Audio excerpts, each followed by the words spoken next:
और अगर किसी में कोई किसी भी लेक्चर में कोई प्रॉब्लम है तो वो आप दोबारा सुने। दोबारा सुने, एक दफा सुन लें, दो दफा सुन लें।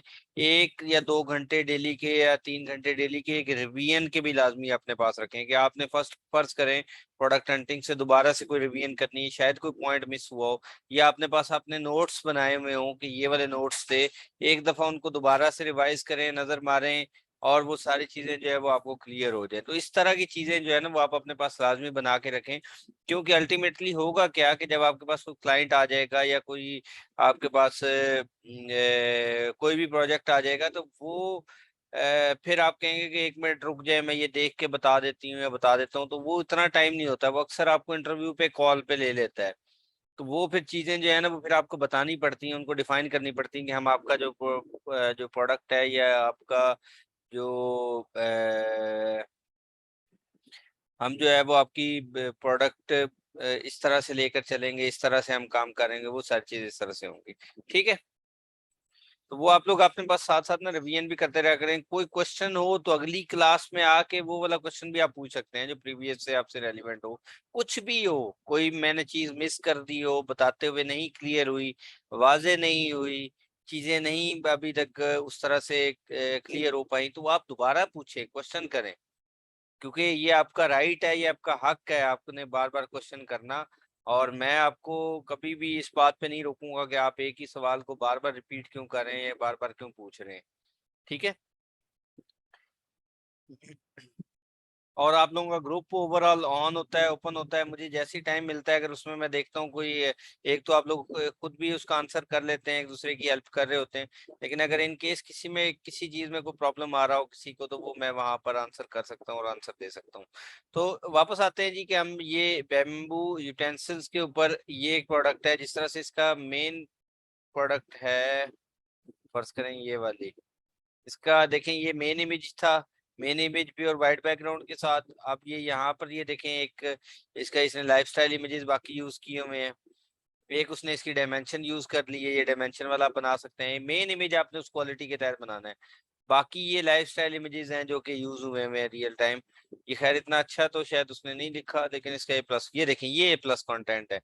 अब ये वो वाले इमेजेस हैं, वो वहां से भी पिक कर सकता है, प्लस यहाँ पर भी उसने यूज किए हो सकते हैं।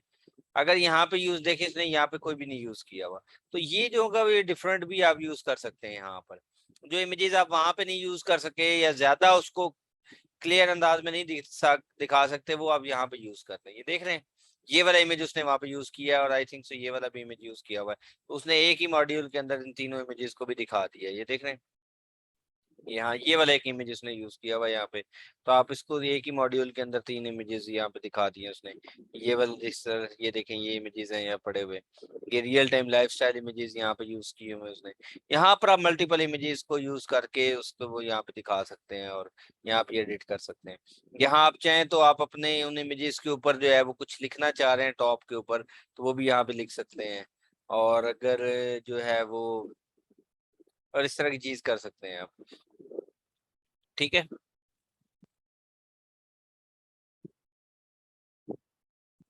क्लियर है ना ये पॉइंट सबको?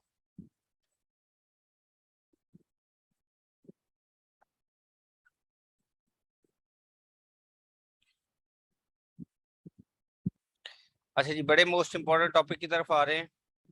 बड़ा ही मोस्ट इम्पोर्टेंट एक आज का जो है वो टॉपिक है जो कि सेलर सेंट्रल अकाउंट से रेलिवेंट है।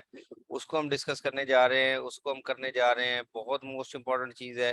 ठीक है, आप लोगों की जो प्रोडक्ट हंटिंग, सोर्सिंग, लिस्टिंग वाला पार्ट जो है वो ऑलमोस्ट वो फाइनलाइज हो गया है। उसको आप लोगों ने देख लिया किस तरह से करना है। अब हम अपने सेलर सेंट्रल अकाउंट की तरफ आते हैं, और जो पीपीसी कैंपेन्स वगैरह हमने देखनी है कि कैंपेन्स को किस तरह से रन करना है, और हमारे सेलर सेंट्रल अकाउंट के अंदर क्या क्या चीज़ें होती हैं, उससे हमने शिपमेंट प्लान कैसे क्रिएट करने हैं।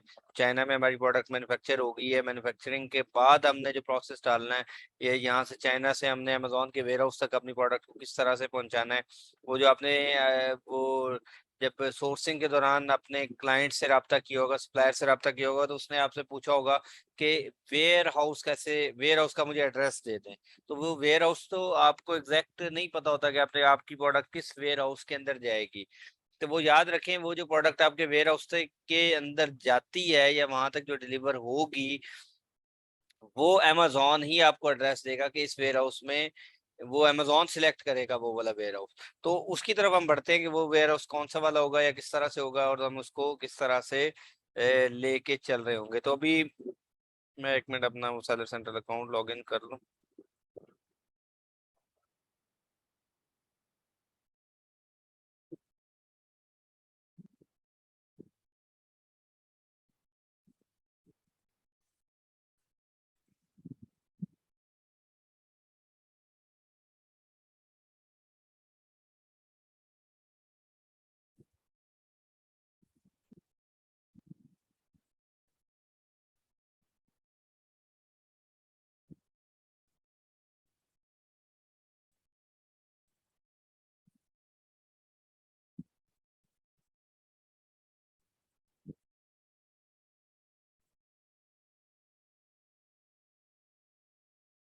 अच्छा, यहाँ पे देखें, ये आपका सेलर सेंट्रल अकाउंट है, जहाँ पे ये कैटलॉग का ऑप्शन होता है, जहाँ से आप अपनी प्रोडक्ट को ऐड करते हैं। ये ऐड का यहाँ पर ऑप्शन होगा, ऐड अ प्रोडक्ट।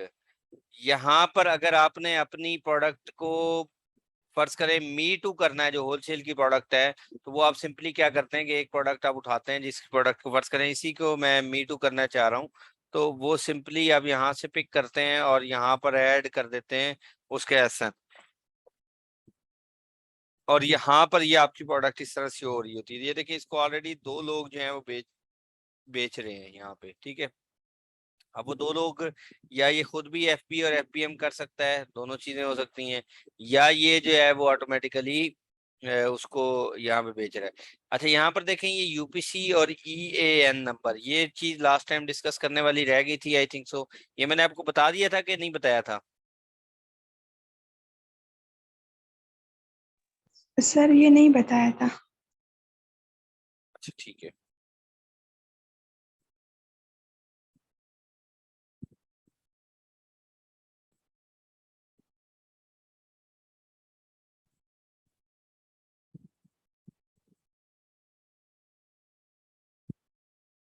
ये कुछ टर्म देख लें।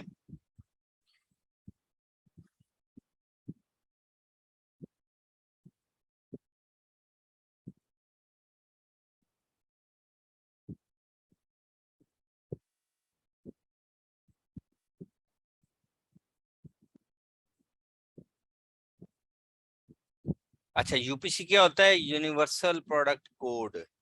ठीक है। ये क्या होता है कि ये 12 डिजिट का कोड होता है, यहाँ पे लिखा हुआ है, UPC are used to product that sell in a bricks and mortar stores and online around the world. ये यूपीसी कोड आपने देखा होगा, अगर आप मोबाइल लें तो उसके ऊपर एक बार कोड होता है, ये वाला बार कोड लगा हुआ होता है यहाँ पर। यूपीसी कोड्स मैं यहाँ पे लिख लेता हूँ। ये देखें, ये वाले बार कोड्स जो है, ये आपने देखा होगा, ये 12 डिजिट का बार कोड होता है। और ये मोस्टली किसके लिए यूज होता है? ये ऑल ओवर द वर्ल्ड। आपने अगर किसी को यूनिवर्सली अपनी प्रोडक्ट को सेल करना है, तो वो जो यूपीसी कोड होगा वो एक प्रोडक्ट के ऊपर एक ही यूज होगा। मींस क्या होगा कि एक, फर्ज करें सैमसंग का एक मॉडल है, तो उसके लिए एक ही बार कोड रिक्वायर्ड है, चाहे अब उसकी 100 कापियां बनती हैं, 1000 कापियां बनती हैं, या 1 लाख कॉपी बनती है, वो एक यूपीसी कोड सबके लिए होगा। और वो यूनिवर्सली रिकॉग्नाइज्ड होता है, हर प्लेटफॉर्म के ऊपर वही यूपीसी कोड उसके लिए यूज होगा। Amazon के ऊपर जब आप अपनी प्रोडक्ट को लिस्ट करते हैं, तो उसमें यूपीसी कोड ऐड करते हैं, और उस यूपीसी कोड के ऊपर वो एक कवर दे देता है, जिसको वो कह देता है एसन।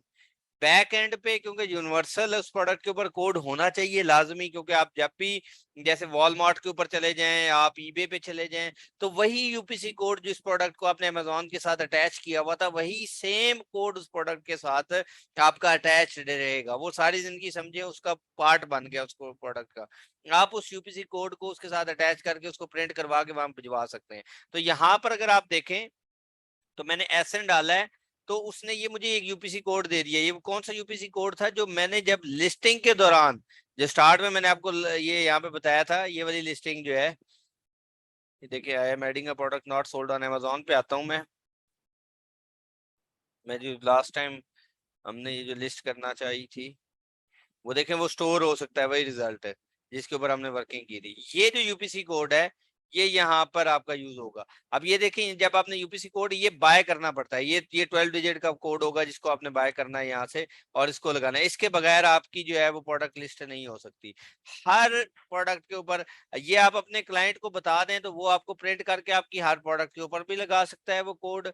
आप अदरवाइज अगर आप इसको लगवाना चाहें, जब अमेजोन के लिए भिजवा रहे हैं तो वो लगवा सकते हैं, ना लगवाएं तो कोई मसला नहीं। अगर फर्ज करें आपने यूपीसी वाला बार कोड जो है वो प्रिंट करवा दिया है तो उसके लिए एक आगे एक चीज होती है FNSKU, fulfilment network stock keeping unit. वो क्या होता है कि वो जो प्रोडक्ट आपने एफबीए करवानी होती है उसके लिए वो बार कोड लगता है। वो भी बार कोड होता है इसी तरह का है, लेकिन वो सिर्फ एफबीए के लिए यूज होगा।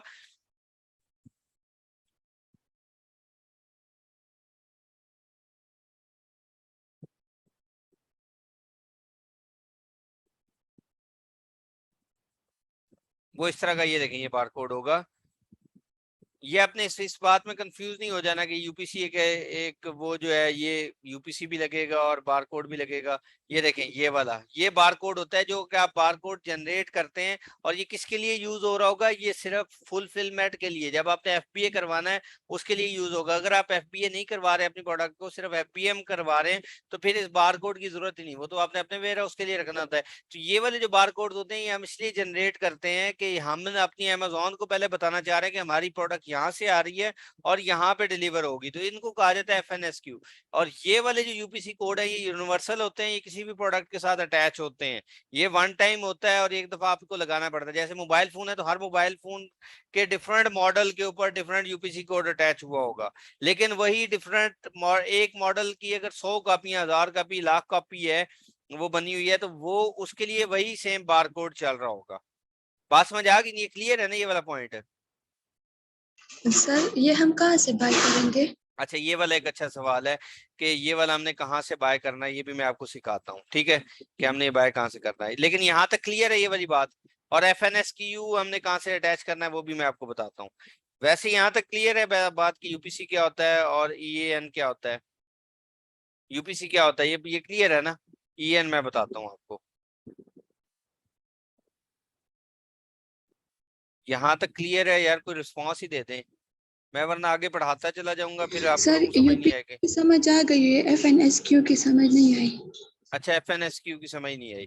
देखें, एफएनएसक्यू क्या है कि वो आप सिर्फ फुलफिलमेंट के लिए ये बार कोड या लेबल्स जनरेट करते हैं जो आपने डब्बे के ऊपर लगाना होता है। यूपीसी होता है यूनिवर्सल बार कोड, ठीक है, वो जो है ना यूनिवर्सल प्रोडक्ट कोड है, वो आपका यूनिवर्सली एक्सेप्टेबल है।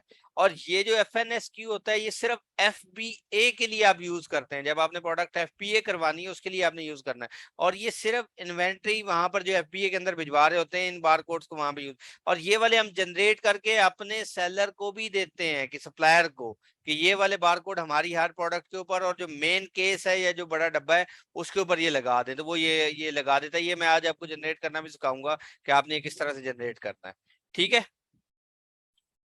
सर अगर हम एफबीएम कर रहे तो फिर एफएनएसक्यू की जरूरत नहीं होगी?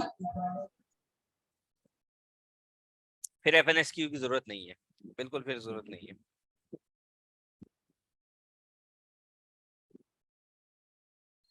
ठीक है।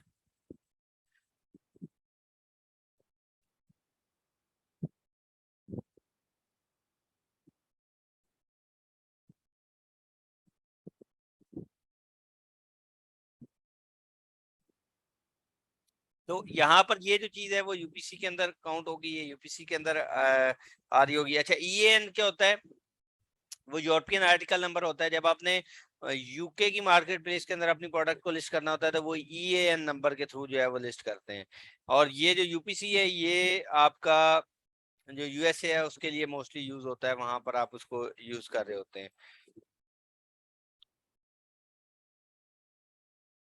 ठीक है। ये देखें यहाँ पर जो है वो UPC all around the world there is no two UPC that are identical, every UPC has 12 digit and is unique to just one product. ये बात समझ आ गई? ये जो है कोई ऐसा ऐसा हो ही नहीं सकता कि एक यूपीसी जो है वो दो प्रोडक्ट के साथ अटैच हो जाए।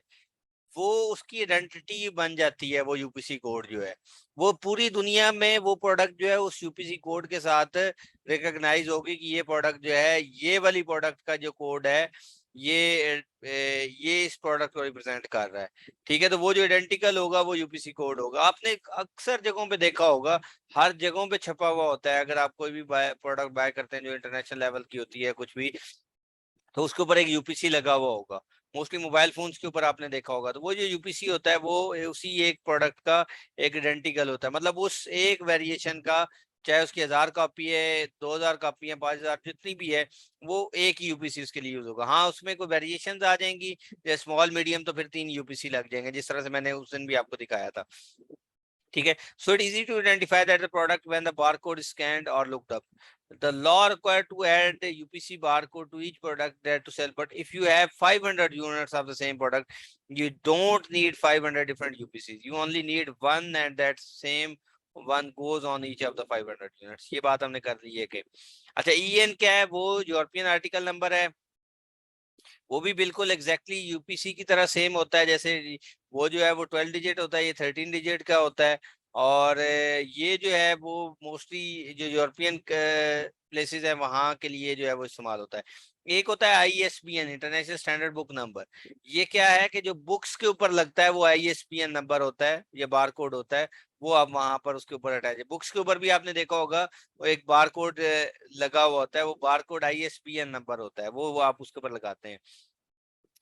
ठीक है, तो ये जो चीज है वो आप यहाँ पर यूज करते हैं। आप यहाँ पर देखें कि बार कोड्स दैट ओनली अमेजोन, आप ये वाले वो वाले बार कोड्स जो सिर्फ अमेजोन यूज करता है वो कौन कौन से हैं? Now Amazon sells almost any product you can imagine and no longer only books. Therefore, it is not surprising that the company has created its own in-house barcode. ये देखें, SN वो यूज करेगा और FNSQ एंड SKU। SKU क्या होता है? Stock keeping unit, जो आप अपनी प्रोडक्ट को अपना नाम देते हैं। वो जो भी आपने नाम दिया होगा ना, वो इस लेबल के ऊपर प्रिंट होकर आ जाएगा। किस वाले लेबल पे? जिस तरह से ये लेबल है, ये यहाँ पर FNSQ, जो भी आप अपने प्रोडक्ट का नेम देंगे वो यहाँ पर आपका वो SKU का प्रिंट हुआ हुआ आ जाएगा। ठीक है, प्रोडक्ट का नेम, वो SKU यहाँ पर, क्या आपकी प्रोडक्ट जिस जिस नेम से, जिस शनाख्त से आप देना चाह रहे हैं। ठीक है, और बाकी अगर ये आप खाली छोड़ देते तो अमेजोन खुद इसको बाय डिफॉल्ट कोई ना कोई नंबर असाइन कर देगा, और उसके साथ आपका यहाँ पर जो है वो SN भी इसके साथ अटैच हुआ हुआ हो जाता है। ठीक है, तो ये FNSQ मैंने पहले बता दिया कि ये सिर्फ जो अमेजोन के ऊपर आप प्रोडक्ट को FBA कर रहे होते हैं उस मकसद के लिए यूज होता है। और अमेजोन स्टैंडर्ड आइडेंटिफिकेशन नंबर, वो नंबर जो कि सिर्फ अमेजोन के यूज के लिए है। ये अमेजोन हर प्रोडक्ट को असाइन करता है। जब भी आप कोई लिस्टिंग करते हैं तो ये अमेजोन की लिस्टिंग के यूज के लिए है। आप इसको आउटसाइड इस सेशन को किसी और प्लेटफॉर्म पे सर्च करेंगे तो उसके अगेंस्ट में कोई प्रोडक्ट आपको मिलेगी नहीं। ये सिर्फ अमेजोन ने जो यूनिक आईडी दी हुई है वो आपको यहाँ पर नजर आती है। तो वो करता क्या है कि यूपीसी बैक एंड पे रख के ऊपर उसके अगेंस्ट में एक SN असाइन कर देता है और उससे प्रोडक्ट जो है वो वेरीफाई करवाता है। ठीक है, तो ये जो चीज है वो यूपीसी और बारकोड। अब हमने यूपीसी बाय कहाँ से करना होता है? आपके लिए इसके पास डिफरेंट वेबसाइट्स हैं। इसमें से हमारे पास एक टॉप ऑफ द लिस्ट जो है, जो जीएसएन की वेबसाइट है। फर्ज करें मुझे जीएसएन यूएस के लिए चाहिए, GSN1 वेबसाइट है ये। तो यूएस के लिए चाहिए तो मैं फिर यहाँ पर लिखूंगा GS1। ये ये स्टैंडर्ड वेबसाइट है यूएस का, यहाँ से आपको ओपन। अगर आपको यूके के लिए चाहिए तो फिर आप यूके के अंदर अपना एक अकाउंट बनाएंगे और वहां से जो है वो जो है बारकोड बाय करेंगे। ये देखें GS1, यूके में जाएंगे तो यूके के लिए आप यहाँ से बाय कर लेंगे। ठीक है, ये देखें, फर्ज करें ये गेट बारकोड्स है।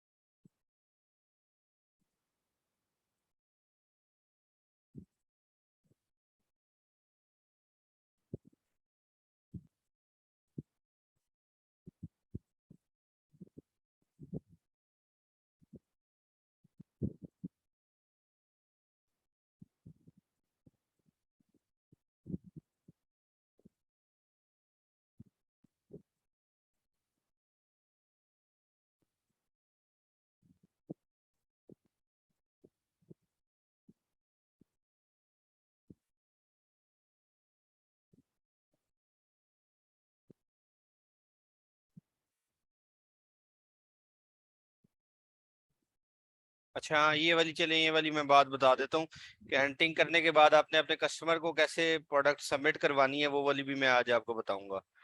ठीक है, आई थिंक सो ये वाली बात मैंने नहीं बताई होगी कि प्रोडक्ट की हंटिंग करने के बाद अपने कस्टमर के ऊपर या फाइबर के ऊपर जो अकाउंट क्रिएट करना है या बनाना है वो किस तरह से होगा, वो सारी चीज। लेकिन फाइबर और अपवर्क का आप लोगों का एक पूरा वो सेशन होना है उसके बाद भी, उसके ऊपर हमने वर्किंग भी करनी है। तो यहाँ पर देखें जी, ये GSN1 वेबसाइट है। अब यहाँ से .co.uk में अगर मुझे, तो वो यहाँ पर मैं मेंबर लॉगिन के ऊपर जाके जिसके ऊपर भी होगा वो यहाँ से मैं मेंबर लॉगिन करूंगा। इसके ऊपर खैर एक हम पहले ऑलरेडी काम वर्किंग कर रहे हैं, ये GSN UK के ऊपर। तो एक मिनट रुक जाए।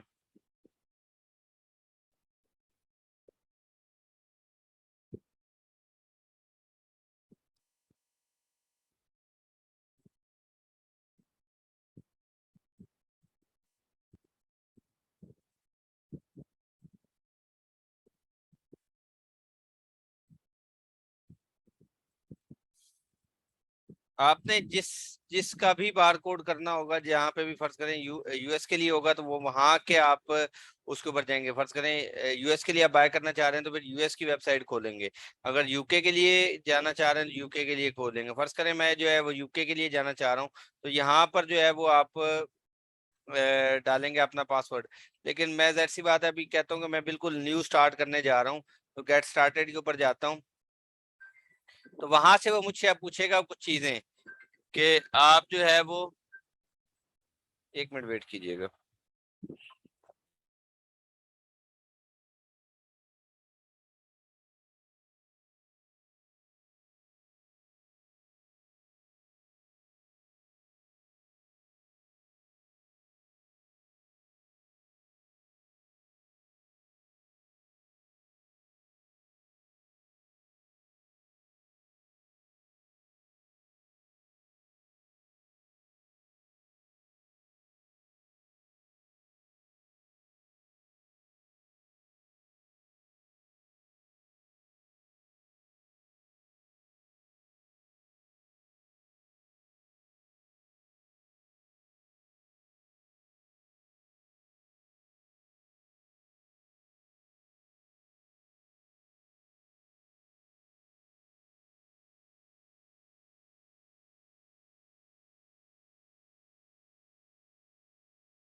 जी अभी आवाज आ रही है? जी सर। अच्छा, यहाँ पर देखें, ये जो है मेंबरशिप को किस तरह से कैलकुलेट करना है वो यहाँ पर है कि आप जो फर्ज करें जिसके लिए बार कोड रिसीव करने जा रहे हैं वो यहाँ पर होगा। ये देखें, ये आपने होम एंड गार्डन के अंदर जो है वो यूज करना है। तो वो होम एंड गार्डन यहाँ पर आपको मिल जाएगा। फर्ज कर लेते हैं ह्यूमन गार्डन है। ये आप कितना बार कोड ये यूपीसी यूज करना चाह रहे हैं? 100, 1000, 10,000 या 1 लाख? मैं कहता हूँ 1,000 मैं यूपीसी बाय करना चाह रहा हूँ, तो उसके लिए वो मुझे एस्टिमेट बता देगा। मैं कंटिन्यू टू ये करना चाह रहा हूँ तो वो मुझे उसने एस्टिमेट दीजिए बता दिया। ये देखें, ये वैट के साथ इतना था और उसके साथ ये देखें, ये एक बात लिखी हुई है 3 फ्री इमेजेस क्रेडिट। इसका मतलब ये होता है कि एक होता है वो आपको यूपीसी दे देगा, एक होता है कि वो यूपीसी के जो जो प्रिंटेबल फॉर्म होती है ना, यूपीसी प्रिंटेबल, जैसे कोई स्टिकर टाइप आपने बनना है और वो जो आपने चिपकाना है प्रोडक्ट के ऊपर है, जो प्रिंट के लिए निकालना होता है, उस तरह के वो 3 इमेजेस आप 3 किसी भी डिफरेंट यूपीसी के वो images create, physical images create करवा सकते हैं, या वैसे बनवा के आप भिजवा सकते हैं कि ये वाला इमेज जो है या ये वाला जो यूपीसी है वो मेरी प्रोडक्ट के ऊपर लगाते हैं। अदरवाइज तो हम डिजिटली यूज कर रहे होते हैं, जैसे यहाँ पर भी हमने डिजिटली यूज करना है। यहाँ पर जो यूपीसी लेना है वो सिंपली हमने यहाँ से बाय करना है और यहाँ पर जाके हमने ये लगा देना है। अब यहाँ पर जो भी आप कोई ईमेल देंगे उसके ऊपर वो पूरा एक प्रोसेस स्टार्ट हो जाएगा कि आप इसके ऊपर जो है वो यूपीसी बाय करना चाह रहे हैं। फर्ज करता हूँ मैं जो है वो यूपीसी मैं कह लेता हूँ कि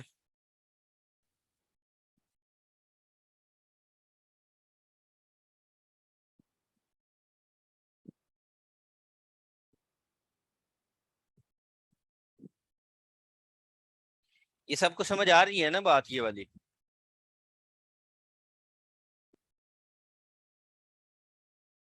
सर जो आप 100 और 1000 वो पुट करे थे तो वो क्या था मतलब? हाँ, वो ये था कि आप कितने यूपीसी बाय करना चाह रहे हैं, वो ये वाला था।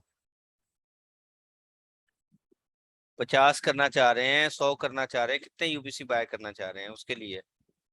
जी सर। यहाँ पे ये कंटिन्यू टू जीएस,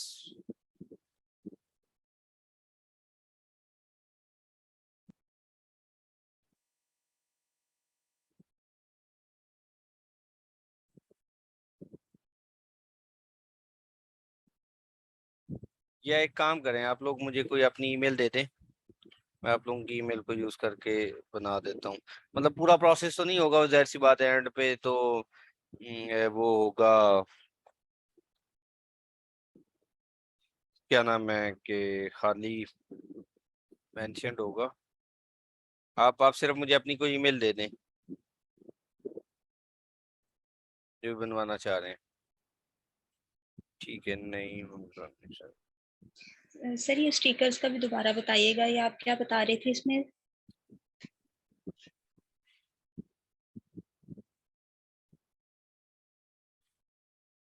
मैं इसमें बता रहा था कि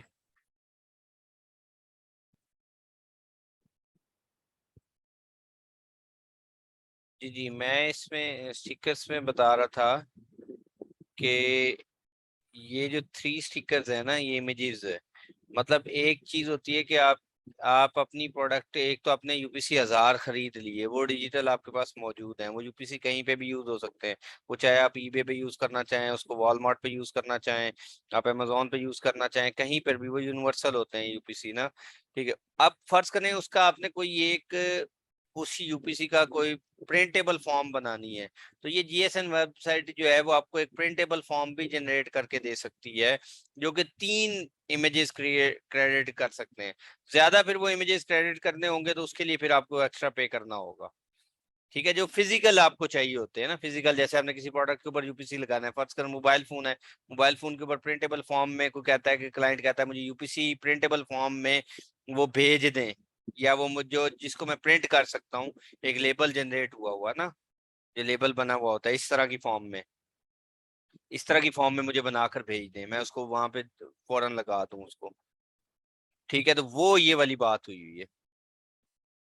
ठीक है,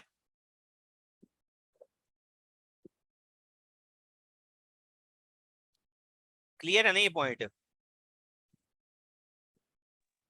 तो सर ये मस्ट होता है क्या, ये हर क्लाइंट नहीं इसकी डिमांड करेगा? मतलब ये 3 अब ये लग रहा है जैसे कोई एक्स्ट्रा चीज साथ में दी जा रही है। ये हमें GSN 1 एक्स्ट्रा दे रहा है, हमें हमें इसके लिए जरूरत नहीं है। यहाँ पर जब हमने यूपीसी डालना है ना, जो बाय करके यहाँ पर डालना है, इसके लिए रिक्वायरमेंट नहीं है इसकी, इधर के लिए रिक्वायरमेंट नहीं है। प्रिंटेबल फॉर्म हमने जब अपनी प्रोडक्ट अमेजोन के वेयर हाउस में पहुंचानी है, उसमें भी हमें प्रिंट नहीं करवा के भिजवाने हैं वहां पे, हमें वो FNSQ प्रिंट करवा के भिजवाने हैं। ठीक है, हमें यूपीसी प्रिंट करवा के नहीं भिजवाने। सही। अच्छा, यहाँ पर मैं जो है वो यूज कर रहा हूँ।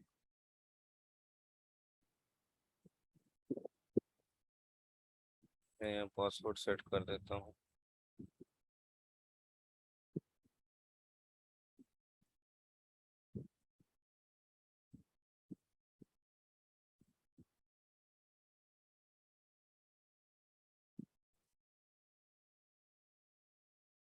सर ये 1000 जो लिखा है तो अभी मैं इसमें कंफ्यूज हूँ कि हम एक यूपीसी 1000 यूनिट्स के लिए नहीं चाहते नहीं नहीं, हैं। 1000 डिफरेंट डिफरेंट यूपीसी है। जी जी 1000 ये डिफरेंट यूपीसी होंगे, और अगर आपकी सेम प्रोडक्ट हो तो उसके ऊपर जो है वो अगर फर्ज करें एक ही प्रोडक्ट है, उसके 100 पीसीज हैं, 1000 पीसीज हैं, तो एक ही यूपीसी उसके लिए रिक्वायर्ड होगा। फर्ज करें ये वाली प्रोडक्ट आप चाह रहे हैं लिस्ट करना, तो इसके चाहे आपने 1000 पीसीज बनवाए हुए हैं एक ही प्रोडक्ट के, तो फिर आपके पास जो है वो एक ही यूपीसी। हाँ, अगर उसमें वेरिएशन आ गई, फर्ज करें यहाँ पे ये साइज की वेरिएशन है, और मैं कहता हूँ कि उसमें कोई नंबर ऑफ आइटम्स या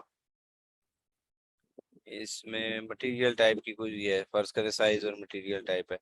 अब वो कौन सा मटेरियल यूज हुआ है वो यहाँ पर हम देख लेते हैं। फर्ज करें वुड मटेरियल है, एक हम ऐड कर लेते हैं। एक हमारे पास जो है वो मेटल का है, वो हम ऐड कर लेते हैं। प्रोडक्ट क्या थी हमारी, ये थी पेपर, ये जो, ठीक है, ये मटेरियल टाइप है। अब जब मैंने ये तीन हमने यूज कर लिए ये वाले, और यहाँ पर मैं साइज कर लेता हूँ स्मॉल मीडियम और लार्ज, कुछ भी देख लेता हूँ, स्मॉल मीडियम एंड लार्ज कर देता हूँ।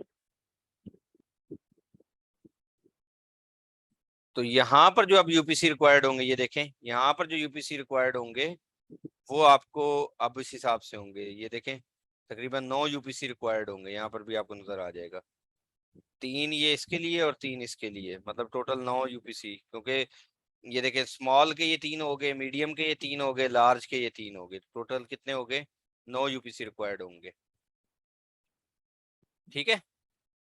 अगर जी एक ही प्रोडक्ट की वेरिएशन होगी, एक ही वेरिएशन है, तो उसके लिए चाहे आप 1000 पीस बन रहा है, वो एक ही यूपीसी रिक्वायर्ड होगा।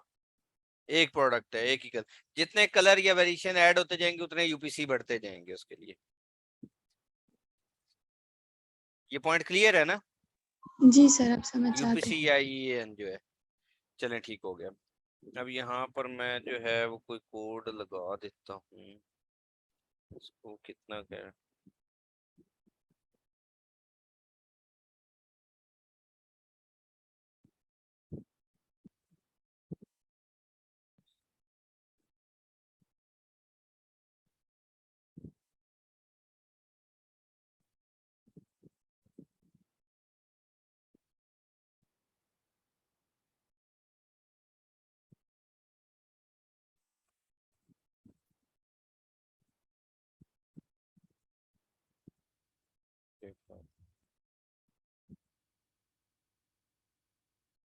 आपको ना इसके ऊपर एक कोड आएगा, वो मुझे भेजिएगा।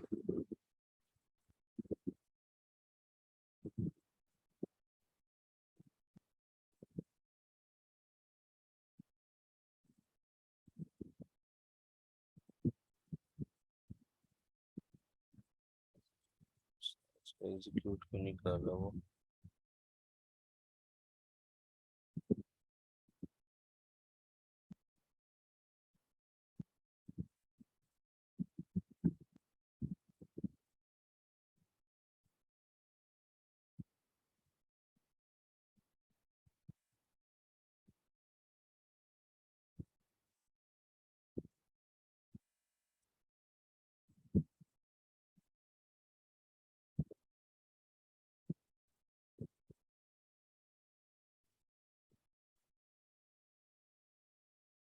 चलें स्टार्ट से हम देख लेते हैं। हम फर्ज करें होममेड किचन के अंदर करना चाह रहे हैं, तो होममेड किचन जिसका बार कोड हम बाय करना चाह रहे हैं, होममेड गार्डन से रिलेटेड अगर हमारी प्रोडक्ट है, जीटीआईएन हम जितने बाय करना चाह रहे हैं।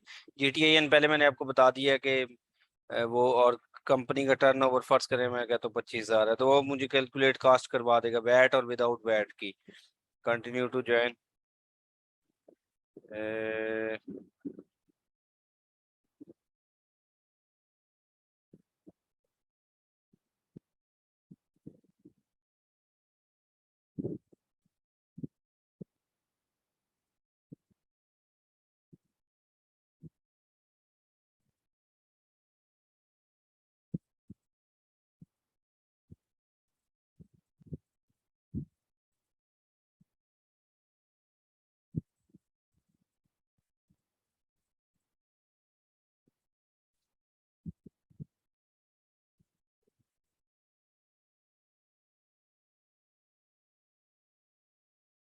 ये भी प्रोसेस हो रहा है।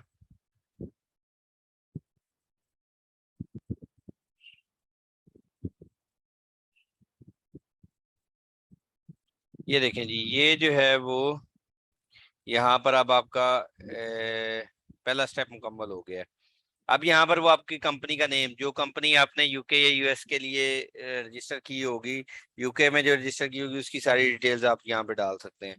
मैं अभी यहाँ पे कह लेता हूँ नईम रानी की नेम पे ही कर देता हूँ। कंट्री आप लिख सकते हैं कि इस जगह पर होगी, जो भी कंपनी नेम है। मैंने अभी आप लोगों को कंपनी रजिस्टर करना सिखानी है या सिखा दी थी मैंने?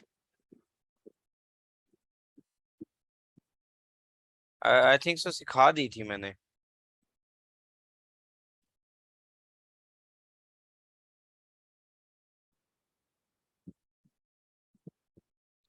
जी मैंने कंपनी रजिस्टर करना सिखानी है, सिखा दी थी। ये यूके के लिए सिखा दी थी सर। ठीक है। अच्छा चलें, गुड हो गया। ये देखिए, ये मैंने बता दिया। यहाँ पर जो है वो उसका आप जो भी आपने कंपनी यहाँ पर रजिस्टर की होगी ना, उसका अगर आप पोस्टल कोड यहाँ पर डालेंगे ना, तो वो आपको एग्जैक्ट यहाँ पर सारा एड्रेस ऑटोमेटिकली पिक कर लेता है। कंपनी की ईच एंड एवरीथिंग यहाँ पर वो जो है ना डिटेल्स वगैरह यहाँ पे एक्सेप्ट कर लेता है। तो यहाँ पर फर्ज करें मैं यहाँ पर कोई सा भी एड्रेस अभी डाल देता हूँ।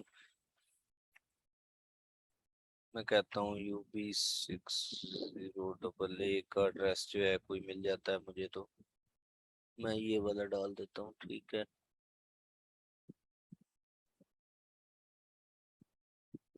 ये फर्ज करें ये वाला एड्रेस डाल देता हूँ UB60। यहाँ पे मैं, ये आपने अपनी कंपनी जिसमें रजिस्टर हुई होती है ना उसका आप एड्रेस डालेंगे ना, तो एग्जैक्ट आपके पास सारी इन्फॉर्मेशन आ जाती है।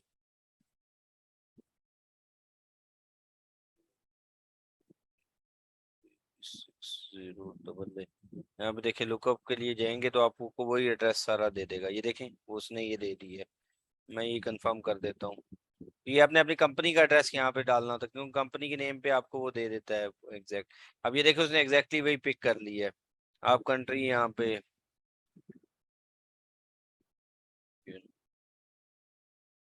यूनाइटेड किंगडम कर लें।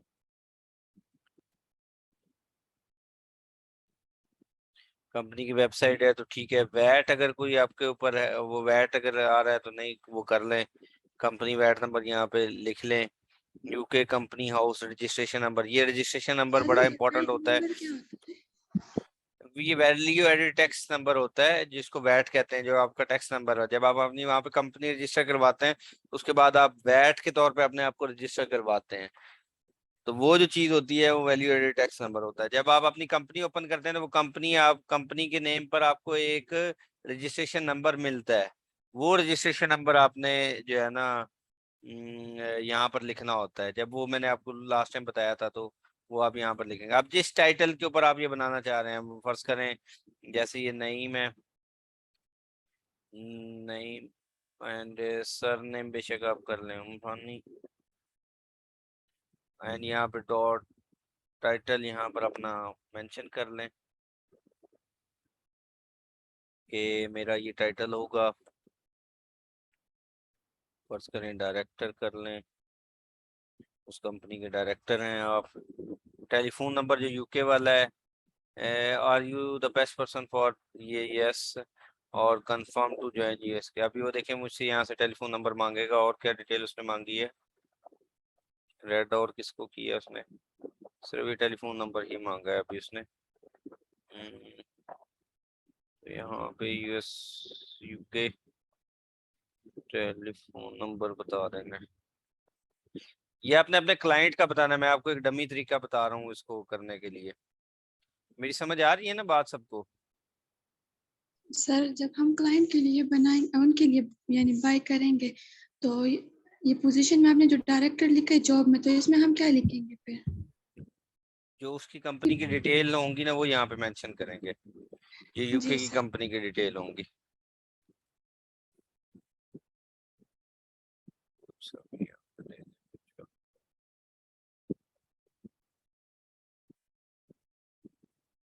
पीछे पड़े हुए होते हैं।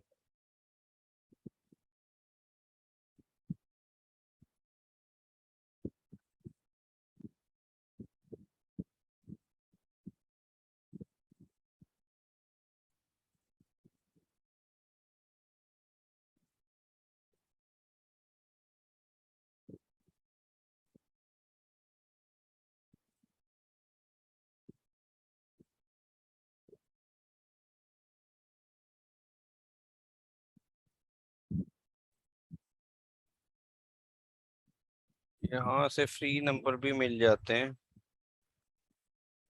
अक्सर ना, 5-5 6-6 घंटे के लिए भी। जैसे ये देखें, ये नंबर है, इसके ऊपर आपको कोड भी रिसीव हो जाता है अक्सर। यहाँ पे ना ये देखें, जैसे ये नंबर है, इनके ऊपर आपको ना रिसीव एसएमएस या कोड भी हो जाता है। लेकिन वो ओपन होता है इधर वेबसाइट के ऊपर ही ना, जो भी लेटेस्ट मैसेज आ जाए, जैसे इसको आया हुआ मैसेज, तो ये इसने यहाँ पे यूज किया हुआ 39 मिनट। तो ये वाला नंबर भी आप यूज कर सकते हैं, कभी आपने कोई डमी चीज बनानी हो कुछ, तो इन नंबर्स का भी इस्तेमाल आप कर सकते हैं वेरिफिकेशन के लिए, अगर आपको यूज हो रहा था। डमी के लिए मैं बता रहा हूँ सिर्फ, लेकिन ये ओपन होता है सारा नंबर। ये सिर्फ for the sake of practice करना है, लेकिन ये सिक्योर अप्रोच नहीं होती। अब ये देखिए, मैंने एक नंबर दे दिया,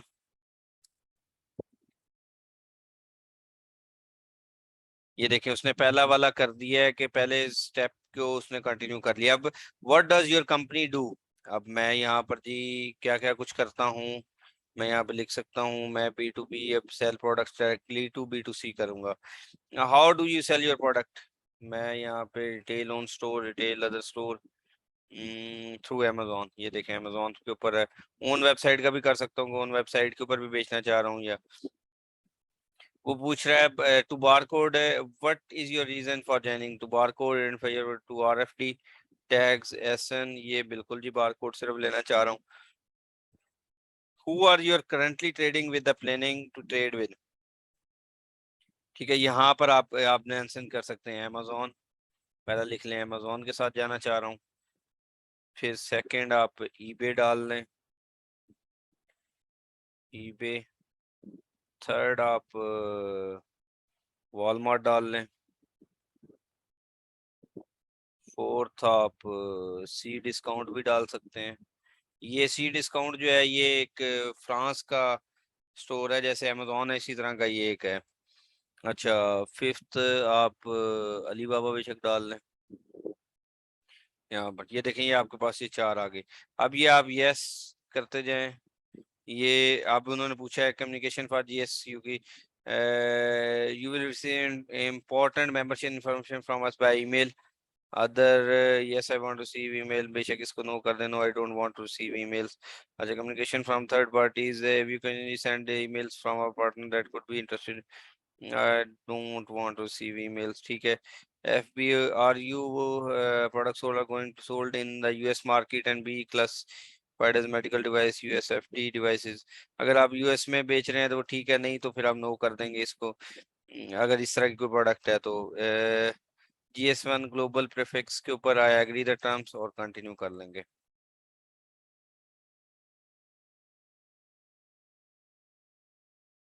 अब ये देखें, वो सारी इन्फॉर्मेशन वो कह रहा है कि एक दफा आप चेक कर लें, जो जो इन्फॉर्मेशन आपने दी थी वो सारी चेक करने के बाद, ये आपने टेलीफोन नंबर दिया था, डायरेक्टर दिया था, ये सारी confirm and take me to the payment. मैं यहाँ पर जाऊंगा और वो जो मेरे पास लास्ट ऑप्शन होता है पेमेंट वाला, वो मेरे पास ओपन हो जाएगा कि आप ये जो प्रोडक्ट है वो इसकी पेमेंट करें।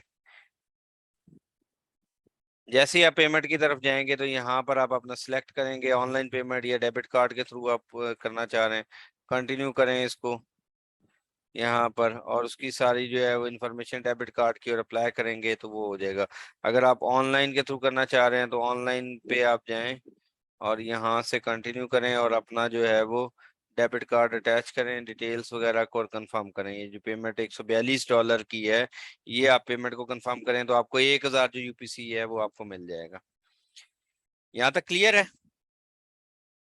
जी सर। और आई होप सर सो कि ये बहुत बहुत UPC तो PL में रिक्वायर्ड है, होलसेल के लिए हम ये बाय करेंगे? नहीं होलसेल के लिए नहीं है, जी ये सर। प्राइवेट लेवल के लिए। ये UPC आपने यहाँ से बाय करने के बाद आपने उसके बाद जो है वो यहाँ पर लगाना होता है, उसके बाद इस जगह पर आपने UPC को अप्लाई करना है। आई होप सो कि ये मैंने काफी डिटेल में आप लोगों को बता दिया, इधर आपने आके लगाना है इसको, UPC को, ठीक है। इसी तरह से आपने अकाउंट बनाना होता है UPC। अगर आपसे कोई क्लाइंट आके कहता है मुझे UPC बाय करने हैं, तो आप ये वाली भी सर्विस बाय कर दे सकते हैं, ठीक है। मैं आपको UPC किस तरह से बाय किए जाते हैं वो मैं आपको बाय करना सिखा देता हूँ, उसके एवज में आपसे इतने चार्ज करूंगा। आप फाइबर पे अगर जाएं तो सिर्फ ये वाली स्किल को लिखें, UPC बाइंग वाली, तो आपको पता लग जाएगा कि कितना ज्यादा जो है वो स्किलफुल हो रही है यूपीसी वाली। खाली यूपीसी या ईएन आप जाके लिखे ना, बल्कि ईएन यूपीसी आप जाके लिखें।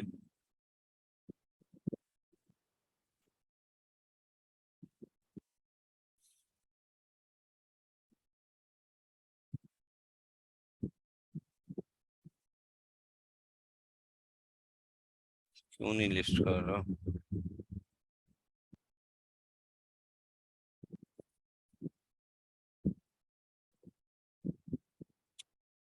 ऐसा क्यों कर रही है?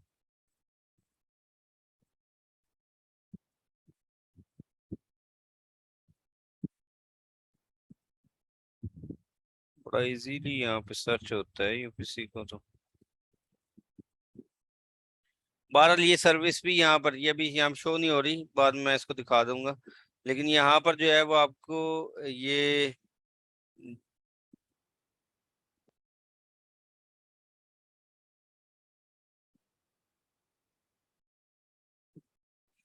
यूपीसी नहीं बल्कि बार कोड्स कर लेता हूँ।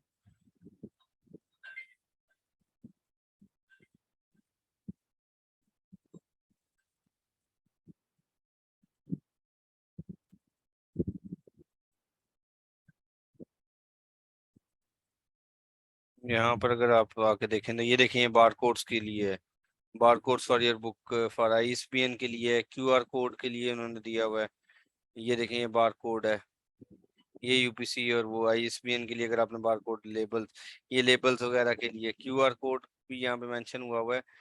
लेकिन दूसरे बार कोड्स भी यहाँ पे यूएस के लिए भी यूज हुए। आईएसबीएन मैंने पहले बता दिया, जो बुक्स के लिए आप यूज करते हैं वो आईएसबीएन है।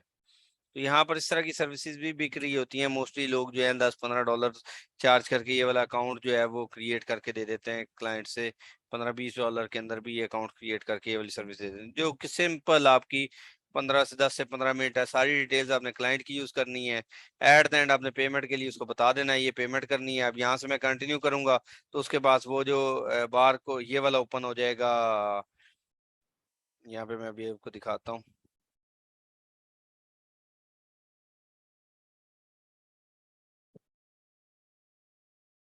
सर ये यूपीसी में जो 12 डिजिट नंबर होते तो ये हम अपनी मर्जी से सेलेक्ट करते हैं या इसका कोई हार्ड एंड नहीं नहीं, वो फास्ट खुद कोड? वो नहीं नहीं, वो खुद सिलेक्ट करके आपको खुद देगा वो।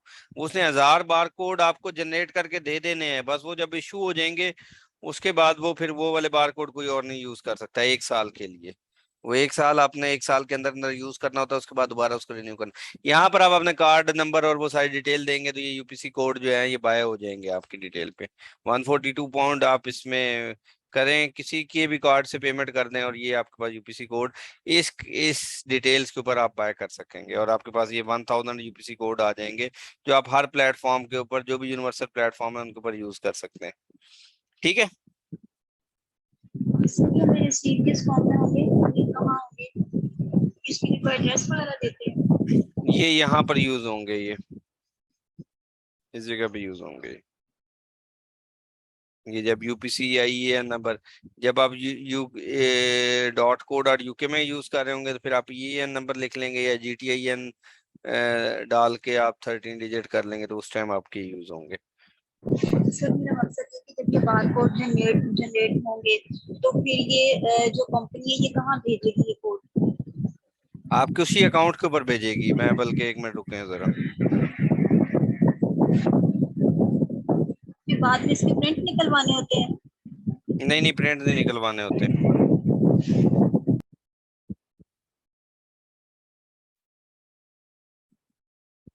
1 मिनट जरा।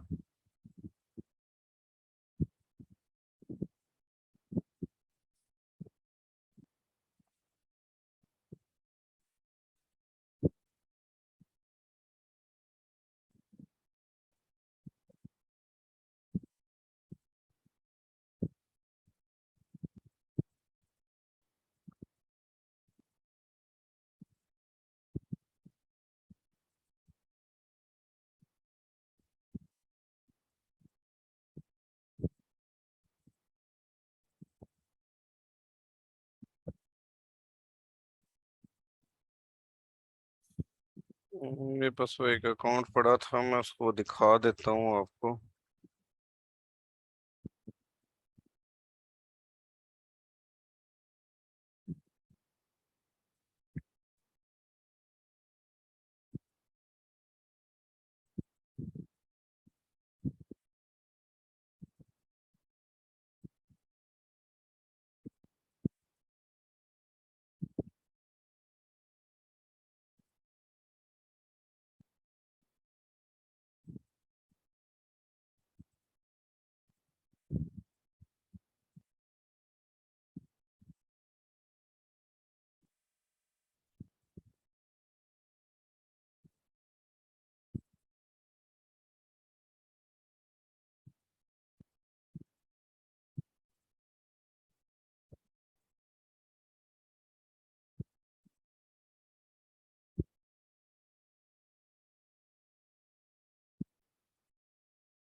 well, I think so. एक मिनट में आपको दिखा देता हूँ वीडियो में उसके लॉगिन एंड पासवर्ड।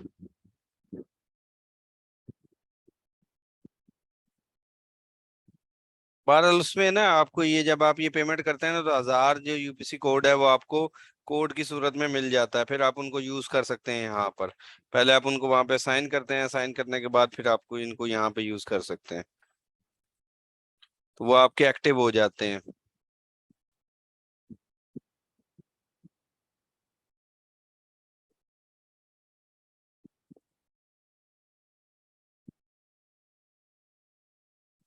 सर ये यूपीसी है क्या? ये कौन बताएगा ये यूपीसी क्या चीज है?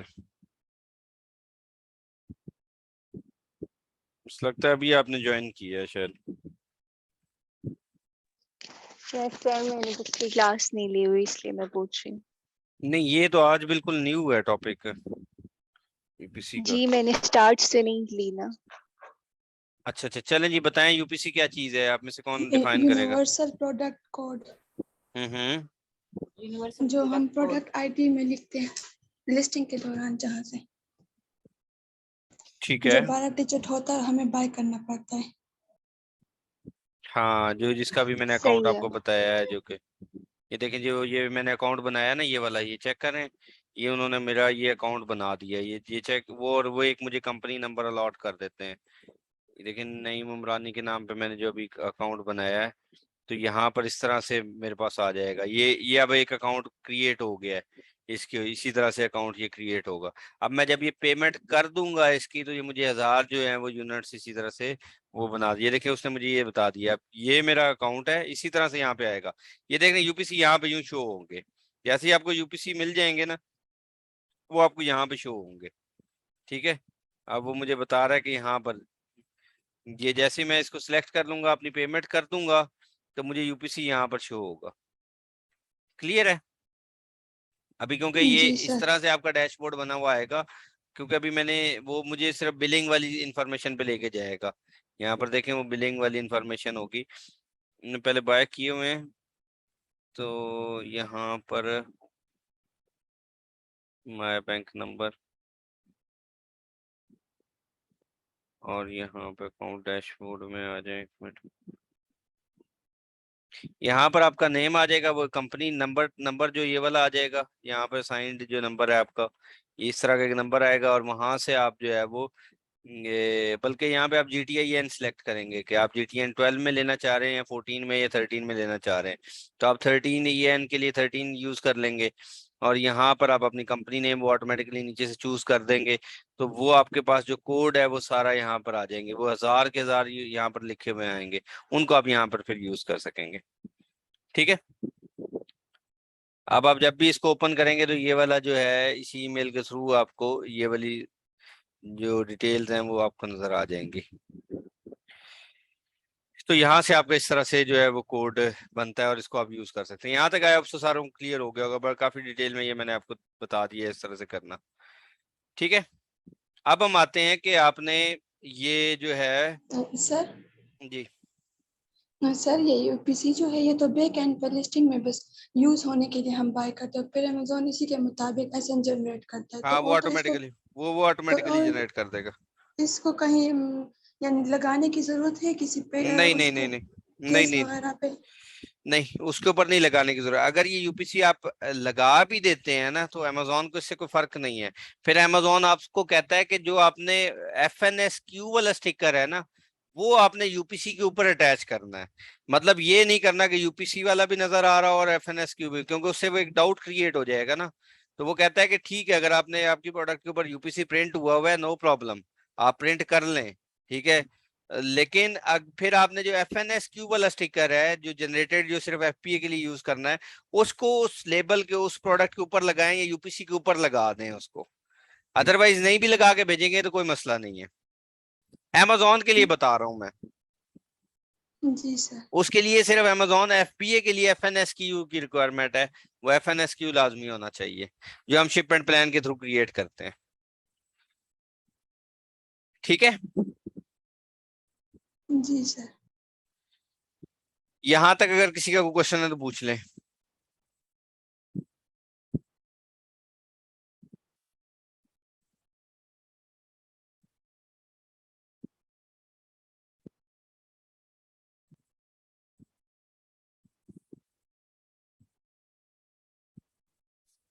चलिए अब तो सारों को क्लियर होगा ये वाले। सर अगर हम खुद एफबीएम कर रहे होंगे, एफबीए कर रहे होंगे, तो जब हमें जरूरत पड़ेगी या हम क्लाइंट का फुल अकाउंट मैनेज कर रहे होंगे जब जरूरत पड़ेगी हमें? किस चीज की, किस चीज की जरूरत इसी को पड़ेगी? इसी कोड की जो हमें खुद खुद जब हम कर रहे होंगे उसमें जरूरत पड़ेगी या? जब आपने न्यू लिस्टिंग करनी है तो यूपीसी की तब जरूरत पड़ेगी। क्यों? क्योंकि मैंने आपको दिखा दिया यूपीसी कहाँ पर ऐड होना है। जब आपने एक प्रोडक्ट हंट कर ली, उसका सप्लायर भी ढूंढ लिया, उसकी जब आपने लिस्टिंग करनी है तो लिस्टिंग के लिए पहला काम क्या है? UPC code. वो स्टार्ट में यूपीसी कोड मांगेगा, तो यूपीसी कोड आपने यहाँ से बाय करके यहाँ पे अटैच कर देना है उसके साथ। ठीक है, ठीक है। तो वो आप यहाँ पे अटैच कर देंगे, उसी यूपीसी को यहाँ पे यूज कर लेंगे तो वो आपका यूज हो जाएगा। हाँ, वो जब आप होलसेल कर रहे हैं उसके लिए यूपीसी नहीं चाहिए होता है वो, क्योंकि ऑलरेडी प्रोडक्ट लिस्ट हुई है, उसके साथ यूपीसी अटैच हुआ हुआ है ऑलरेडी, तो उसके लिए कोई मसला नहीं है। ये वो प्राइवेट लेबल के लिए होता है सर? ये प्राइवेट लेवल के लिए होगा, ये प्राइवेट लेवल के लिए। अच्छा, यहाँ पर आते हैं। अब ये जो प्रोडक्ट थी हमने यहाँ से ये ऐड प्रोडक्ट वाला देखा, यहाँ से आप अपनी मैनेज इन्वेंट्री कर रहे होते हैं कि प्रोडक्ट की आपने मैनेज कैसे करनी है। अगर इस जगह पर मैं आता हूँ, मैं सिर्फ एक चीज देख रहा हूँ और यहाँ से रिकॉर्डिंग मुझे रोकनी पड़ेगी। नो सर, चाइल्ड नहीं सर, नहीं सर, आपने हमें नहीं सिखाई, शायद आपने किसी और बैच को बताया होगा। चाइल्ड अकाउंट की एक्सेस अभी तक मैंने नहीं बताई आप लोगों को किस तरह से लेनी है। नहीं, क्योंकि अभी आपने कहा था कि अभी आप सारे ना अपने जो फाइल्स वगैरह ना वो यानी कि सेव करें। नहीं, इसके जैसे लिए तो आपने फाइल कहा की था ना कि जरूरत ही नहीं, अकाउंट्स इसके लिए वगैरह फाइल की में जरूरत नहीं ओहो, है। फाइल से मुराद के वो डॉक्यूमेंट्स वगैरह आपने बस कहा था कि अपने अकाउंट वगैरह की मतलब बैंक स्टेटमेंट वगैरह ये सारी चीजें ना वो जमा करें। आपने बस इतना ही कहा था। आपने कहा था कि मेरे को पूरा डिटेल में बना। चले मैं ये वाला आपको बता देता हूँ कि आपने किस तरह से वो जो है वो यूजर परमिशन लेनी है, वो मैं चले आपको बता देता हूँ। देखें, जब आपके पास अपना अकाउंट होगा ना, अब मेरी आवाज आ रही है ना सबको? जी जी जब आपके पास अपना अकाउंट फर्ज करें नहीं है, आपने क्लाइंट से जब ये सारी डिटेल लेनी है और उसके अकाउंट को संभालना है आपने, तो फिर क्या रिक्वायर्ड है आपको? यहाँ से आपने जो है वो चाइल्ड अकाउंट की एक्सेस लेनी होती है। ये अकाउंट की इन्फो है, सॉरी इन्फो में नहीं जाएंगे हम, यहाँ पर जाएंगे, ये सेटिंग्स में जाके ये आपके पास ऑप्शन आता है यहाँ से यूजर परमिशन का। अब ये यूजर परमिशन के ऊपर जैसे मैं सिलेक्ट करूंगा तो मेरे पास जो है वो एक पेज इस तरह से ओपन हो जाएगा, ये वाला। ठीक है, अब ये यहाँ पर देखें, ये मैं एक पेज, ये वाली फाइल भी मैं आप लोगों के साथ शेयर कर दूंगा, ये आप लोग इससे देख के बना भी सकते हैं। यहाँ पर देखें वो यूजर परमिशन अकाउंट के ऊपर गया, अकाउंट से आपने यूजर परमिशन के ऊपर गया। यूजर परमिशन के बाद आपने सेकंड स्टेप क्या करना है कि अपना जो ईमेल एड्रेस जिसके ऊपर आप ये चाइल्ड अकाउंट के एक्सेस लेना चाह रहे हैं, वो अकाउंट वो जो है वो आप अपने क्लाइंट को भेजेंगे। वो क्लाइंट जो है वो आपकी यहाँ पर ऐड करेगा वो जो परमिशन है। सेकंड वेट करें,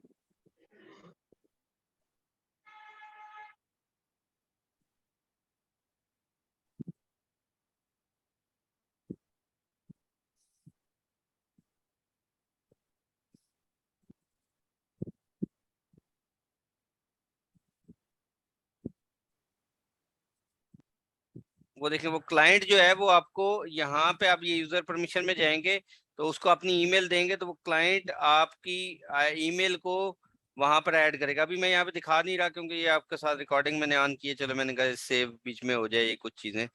तो ये जो चीजें हैं ये क्योंकि उसके ऊपर मेरी वो कुछ ईमेल्स पड़ी हुई हैं यूजर परमिशन की, इस वजह से मैं इसको नहीं कर रहा। तो वो सिंपल आपको ये यहाँ पे तरीका मैंने बता देता हूँ कि यहाँ पर जैसे ही आपको ये यूजर परमिशन के ऊपर जाएंगे उसके बाद अपनी ईमेल अपने क्लाइंट को भेजेंगे, तो वो यहाँ से आपको सेंड इनविटेशन कोड करेगा। वो सेंड इनविटेशन कोड जो है वो आपकी ईमेल के ऊपर आएगा। जैसे ही ईमेल के ऊपर आएगा आपको, तो आप जो है वो अपनी ईमेल के थ्रू अकाउंट को लॉग इन करेंगे। मतलब वो ईमेल के थ्रू जो है वहां से आप अपना अकाउंट, नीचे आपके पास एक ऑप्शन आएगा, वहां पे आप अपना अकाउंट क्रिएट करेंगे तो वहां पर आप अपनी ईमेल और पासवर्ड सेट करेंगे। सिंपल, वो उसी लिंक के थ्रू करना है, आपने वैसे नहीं करना जैसे आप नॉर्मली एक अकाउंट क्रिएट कर रहे होते हैं, ऐसे ही होता है। वो सिंपल, आपने सिर्फ ईमेल डालनी है और अकाउंट सेटअप करना है।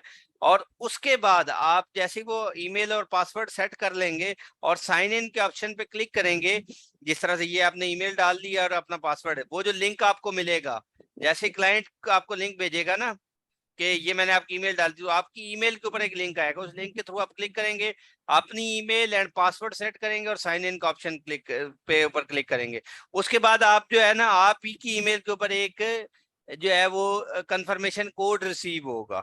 उस कंफर्मेशन कोड को आपने अपने क्लाइंट को भेज देना है कि ये जो कंफर्मेशन कोड है ये आप ऐड कर दें। वो देखें यहाँ पर उसने आपको यहाँ पे सेंड इनविटेशन किया था, ये फर्ज करें आपकी ईमेल थी, वो कंफर्मेशन कोड जो है वो आपको जो रिसीव हुआ होगा वो आप अपने क्लाइंट को डालेंगे देंगे, तो वो जो है वो यहाँ पे कंफर्मेशन कोड डाल के कंफर्म कर देगा। तो इसका मतलब क्या होगा कि आपकी email as a child account access add हो गई है।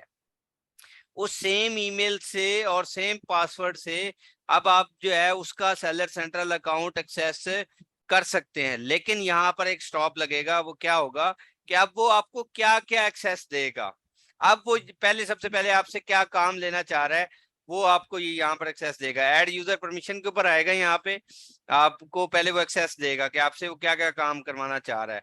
वो ऐड यूजर एक्सेस के ऊपर आएंगे तो ये जो होगा वो लास्ट आपका स्टेप होगा, जिसमें आपको उसके पास इस तरह का फॉर्म ओपन होगा। वो क्या क्या एक्सेस देना चाह रहा है, अब फर्ज कर लेते हैं वो आपको एक्सेस दे रहा है कि ये देखें इन्वेंट्री की। बाय डिफॉल्ट क्या होगा कि आपके पास इन्वेंट्री का जो एक्सेस होगी वो नन के ऊपर सिलेक्ट हुई होगी उसकी। यहाँ पर देख रहे हैं इन्वेंट्री की, उसके पास जो है वो आपसे जो जो एक्सेस देना चाह रहा है। अब वो चाहता है कि आप सिर्फ उसके जो इन्वेंट्री के टैब को सिर्फ देख सकें, तो वो यहाँ से आप सिर्फ व्यू कर सकते हैं। ठीक है, व्यू एंड एडिट कर सकते हैं। अगर वो इस टैब की इन्वेंट्री की एडमिन की एक्सेस दे देता है तो इसका मतलब क्या होगा कि आप उसकी सारी डिटेल्स को जो है वो उसके ऊपर जो इन्वेंट्री वाला टैब होगा उसकी आपके पास एडमिन की एक्सेस आ जाएगी। ठीक है, अच्छा उसके बाद प्राइसिंग में अगर वो आपको सिर्फ कुछ प्राइसिंग आप सिर्फ देखना चाहते हैं तो वो आपको दे सकता है। अदरवाइज वो अगर एडमिन की एक्सेस दे देगा तो आपके पास प्राइसिंग वाला जो टैब है उसकी सारी एडमिन की एक्सेस आ जाएगी।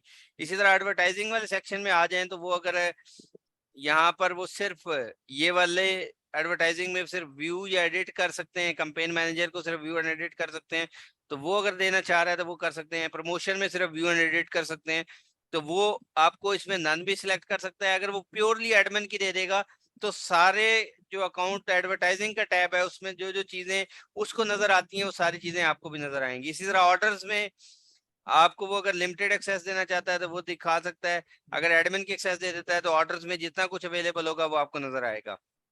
स्टोर क्रिएशन में हो सकता है, अमेजोन पेमेंट एडवांस में हो सकता है, ये वाली जो है वो अगर उसमें कुछ वो करना चाह रहा है। सेटिंग्स में एक आप चीज देखिएगा, सेटिंग्स में अगर वो यूजर परमिशन की एक्सेस वो आपको एडमिन में दे देता है यहाँ पे, और यहाँ पर अगर वो आपको यूजर परमिशन की एक्सेस में भी एडमिन कर देता है तो इसका मतलब आपको वो एज अ सुपर यूजर बना देता है। सुपर यूजर कर क्या सकता है कि वो किसी और को भी चाइल्ड अकाउंट की एक्सेस दे सकता है। एक तो सिर्फ क्लाइंट दे सकता है ना, एक अगर मैं चाहूँ ना तो वो सुपर यूजर के तौर पे मेरे पास अगर एडमिन की एक्सेस है, ये यूजर परमिशन की एक्सेस है, तो मैं किसी को भी जो है वो यहाँ से एज अ चाइल्ड अकाउंट की एक्सेस दे सकता हूँ। और यहाँ पर जो है वो जिस चीज का वो आपसे काम लेना चाह रहा है, फर्स्ट करें इन्वेंट्री का या एडवर्टाइजिंग का देना चाह रहा है तो वो लिमिटेड एक्सेस भी दे सकता है। और बाय डिफॉल्ट अगर आप उसको कहते हैं कि मुझे सारी एडमिन की एक्सेस दे दें तो वो आपको सारी एडमिन की एक्सेस दे देगा, तो वो आपको एक सुपर यूजर बना देगा। लेकिन इसके बावजूद आप सुपर यूजर हो व्हाटएवर हो, आप उसकी पेमेंट्स या अकाउंट की इन्फो को चेंज नहीं कर सकते। आप पेमेंट्स विड्रॉ भी नहीं करवा सकते, उसके बैंक की डिटेल्स को नहीं चेंज कर सकते, कुछ भी नहीं चेंज कर सकते। सिर्फ हाँ आप उसकी पेमेंट्स को या डिफरेंट डिफरेंट चीजों को सिर्फ व्यू कर सकते हैं, देख सकते हैं, और इसके अलावा आप उसके अंदर जो है वो मैक्सिमम और कुछ चीजें नहीं कर सकते।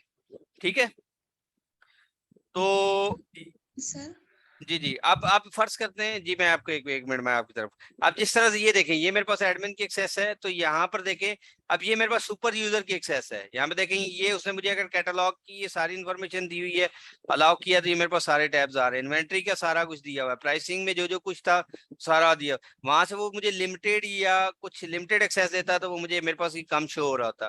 फर्ज करें मुझे एडवर्टाइजिंग की एक्सेस ना देता, नॉन पे सिलेक्ट करता, तो ये मेरे पास टैब एडवर्टाइजिंग का ना नजर आ रहा होता। तो जो जो चीजें आपको वो वहां से एक्सेस देगा वो यहाँ पर आप उसको विजिबल हो सकते हैं या यहाँ पे देख सकते हैं। ठीक है जी। सर क्लाइंट तो हमें चाइल्ड एक्सेस दे देगा, तो फिर हम अपने इंडिविजुअल अकाउंट से उसके लिए काम करेंगे? नहीं, आप इस अकाउंट पे काम करेंगे ना, इंडिविजुअल अकाउंट पे क्या काम करेंगे? ये मेरे पास मेरा अपना तो अकाउंट नहीं है, ये तो मेरे देखे ना क्लाइंट का अकाउंट है। मैं क्लाइंट के ऑर्डर्स को संभालूंगा, क्लाइंट की इन्वेंट्री को मैनेज करूंगा, यहाँ से ऑर्डर्स उसके मैंने मैनेज करने हैं, उसकी एडवर्टाइजिंग चलानी है, उसकी सारी प्रोडक्ट्स को देखना है। मेरा तो अकाउंट मैंने स्टार्ट में बताया था, जब आपने अपना बिजनेस करना है या आपने अपने कुछ इन्वेस्टमेंट करनी है तो देन आपको अपने अकाउंट की जरूरत है, अदरवाइज आपको अपने अकाउंट की जरूरत नहीं है, आपको सिर्फ इसकी चाइल्ड अकाउंट की जरूरत है। जी सर। ये बात क्लियर है ना सबको? यहाँ पे मैंने स्टार्ट में बताया हुआ, ये देखिए मेरे पास चाइल्ड अकाउंट की एक्सेस है, ये मेरे पास अपनी प्रोडक्ट्स तो नहीं है, ये मेरे क्लाइंट की प्रोडक्ट्स हैं सारी जो यूएस के अंदर लिस्ट हुई है, मैं इसको मैनेज कर रहा हूँ सारा कुछ। बात समझ आई ना ये वाली? Yes sir. जी सर। तो ये चाइल्ड अकाउंट की एक्सेस इस तरह से ली जाती है, आपने जो है, लेकिन आपने कोशिश करनी होती है कि कस्टमर से कह दें कि मुझे एडमिन की एक्सेस दे दें, तो वो आपको मोस्टली एडमिन की एक्सेस दे देता है। नहीं तो उसको कहें जो आप मुझसे काम करवाना चाह रहे हैं, फर्ज करें आप मुझसे एडवर्टाइजिंग करवाना चाह रहे हैं तो एडवर्टाइजिंग वाला करवा लें, खाली ऑर्डर्स की मैनेजमेंट करवाना चाह रहे हैं तो वो ऑर्डर्स की मैनेजमेंट कर लें। अगर वो एफपीएम के ऑर्डर्स को कर रहा है तो आप एक एक करके उसको बता देंगे ये ऑर्डर आ गया है, ये इसको मैं मैनुअल ट्रैकिंग में डाल देती हूँ, डाल दूंगा, और उसकी प्रिंट करके रिसीट भिजवा दें अपने क्लाइंट को वहां पर, और वो उसको प्रोडक्ट के ऊपर लगा दे, लेबल लगा दे, और जो आपको वो ट्रैकिंग नंबर भेजे उस ट्रैकिंग नंबर को आप मैनुअली यहाँ पर ऐड कर दें। इस तरह की अगर अगर एफपीए हो रहा है तो एफपीए के केस में वो ऑटोमेटिकली जिस तरह मैनेज होगा, जिस तरह मैंने अभी आपको दिखाया भी है पहले।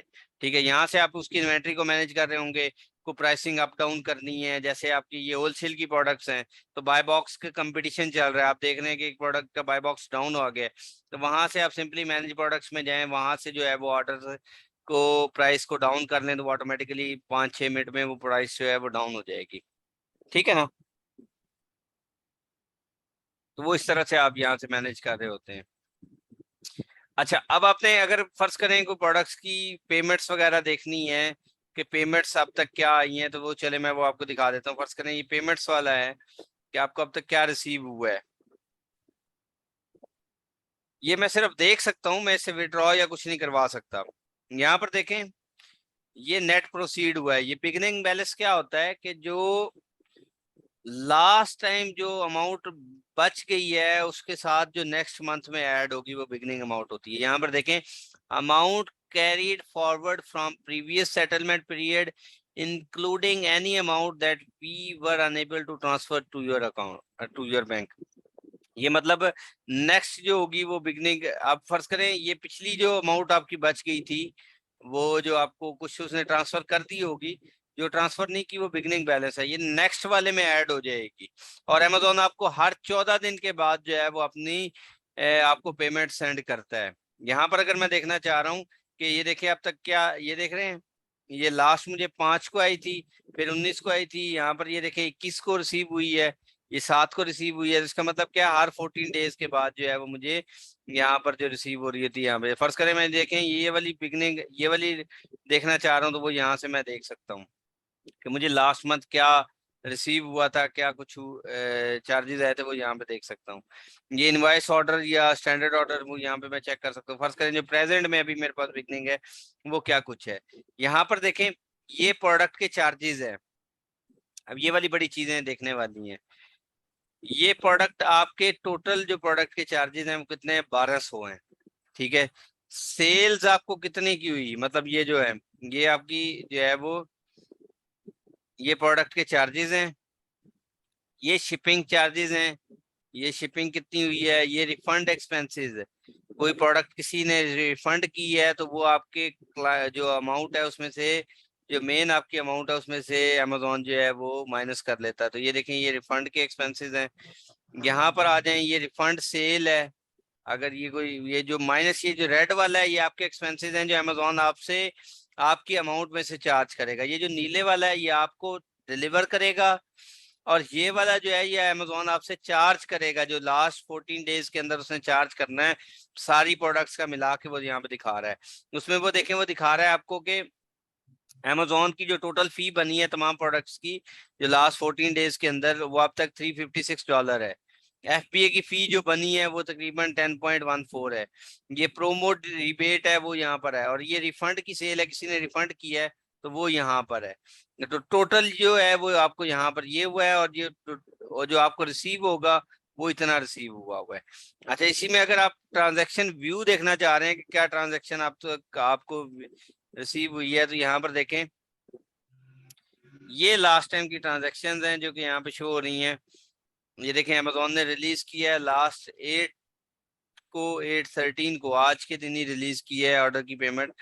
तो क्या हुआ है कि, सॉरी, ये हम डे बाय डे देख रहे हैं।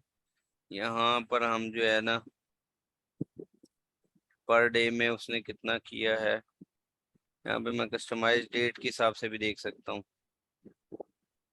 या सेटलमेंट पीरियड के हिसाब से देख सकता हूँ कि जो उसने मुझे अब तक सेटलमेंट पीरियड के अकॉर्डिंग यहाँ पे भेजी है, तो वो यहाँ पे मैं देख सकता हूँ।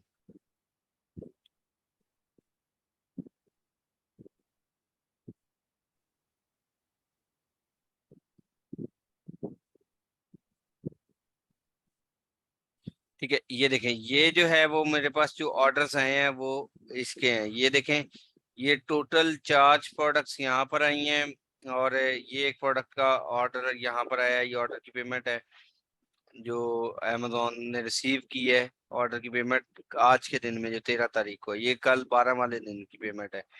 ये ऑर्डर नंबर था, ये प्रोडक्ट की डिटेल है, ये प्रोडक्ट चार्जेस हैं, टोटल प्रमोशनल कोई रिबेट वगैरह है कि नहीं है।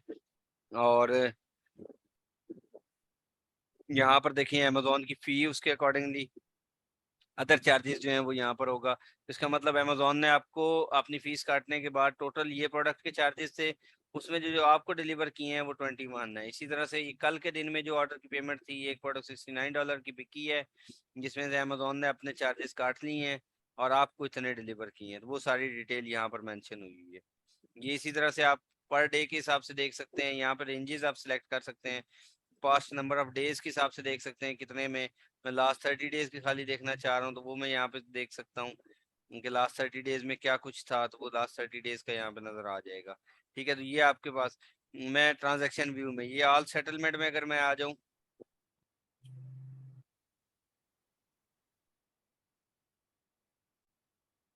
ये देखें जो अमेजोन ने लास्ट मुझे जो भेजी हैं, पेमेंट्स भेजी हैं, वो यहाँ पर मुझे मेरे पास आ रही हैं। ये देखें, अमेजोन ने मुझे जो पेमेंट, लास्ट पेमेंट भेजी थी, वो किसको भेजी थी, 7 तारीख और 19 को, 7वां महीना और 19 तारीख को भेजी थी। अब नेक्स्ट मेरे पास पेमेंट आएगी जो कि अभी मेरे पास रिसीव होनी है जब ये सेटलमेंट पीरियड क्लोज होता है। तो यहाँ पर देखें, जो बिगनिंग बैलेंस था लास्ट में, जो पिछला महीने का बचा हुआ था बैलेंस, वो ये वाला बैलेंस जो है, ये देखें, ये बैलेंस यहाँ पर ऐड हुआ। इसमें से जो सेल्स थी वो इतनी 4000 की सेल्स थी, रिफंड इतने हुए, एक्सपेंसेस इतने हुए, जो अदर चार्जेस थे जो रिफंड में चले जाएंगे, जो नेक्स्ट मंथ ऐड हो जाएंगे यहाँ पर। और अमेजोन ने मुझे जो है वो जो मुझे भेजे थे वो तकरीबन $1900 भेजे हैं। उसमें से ये जो बिगनिंग बैलेंस है वो यहाँ पर ऐड हो जाएगा, वो नेक्स्ट में ऐड होता जाएगा। जो बिगनिंग बैलेंस है अमेजोन बीच में ऐड करता जाता है नेक्स्ट में, और आपको एक अमाउंट बनाकर भिजवा देता है। अपने सारे चार्जेस वगैरह काटने के बाद जो आपकी अमाउंट बनती है वो आपको सेंड कर देता है। अब ये देखें, ये प्रेजेंट जो अभी चल रही है, इसकी सेटलमेंट अभी आने वाली है। तो ये जैसी ही होगी, और मुझे कितना पे आउट मिलेगा, तकरीबन 2300 पे आउट मिलेगा सारे एक्सपेंसेस निकालने के बाद।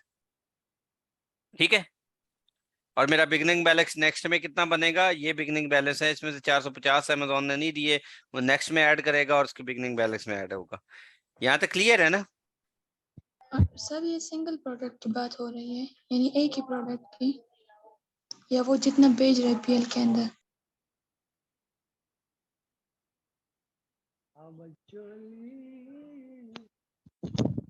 ठीक है, क्लियर है ना सबको? जी सर सॉरी, जो आप बता रहे तो ये सिंगल प्रोडक्ट की बात हो रही है, या वो जो एक ही ब्रांड के अंदर जितने नहीं, बेच रहे हैं? जितनी सारी प्रोडक्ट्स हैं, ये सारी प्रोडक्ट्स की एक एक प्रोडक्ट की बात नहीं हो रही। ये मतलब जितनी मैंने प्रोडक्ट्स यहाँ पर ऐड की हैं वो सारी उसकी आ रही हैं। जी सर। ठीक है, अब वो सारी जो चीजें हैं वो पेमेंट के लिहाज से, अगर आपने पेमेंट देखनी है, अब मैं देखना चाह रहा हूँ कि बिजनेस रिपोर्ट या फुलफिलमेंट रिपोर्ट अगर मैं यहाँ पे देखना चाह रहा हूँ तो वो क्या है। अब बिजनेस रिपोर्ट्स हम देखते हैं कि बिजनेस रिपोर्ट्स में क्या कुछ हो सकता है। अब ये देखें, वो अमेजोन ने मुझे यहाँ पर दिखा दिया कि लास्ट, वो मुझे सेल्स डैशबोर्ड पे ले आया है कि लास्ट सेल्स कितनी थी।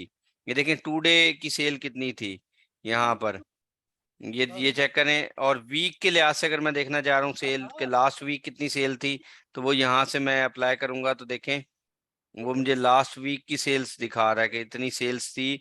तकरीबन जो ऑर्डर्स आए हैं वो 27 यूनिट्स के आए हैं। टोटल ऑर्डर आइटम्स ये हैं, ऑर्डर प्रोडक्ट सेल्स इतने की हुई है, ये लास्ट वीक की है। मैं चाह रहा हूँ कि मैं जो है वो कस्टमाइज रिजल्ट कोई देख लेता हूँ कि ऐसा हो के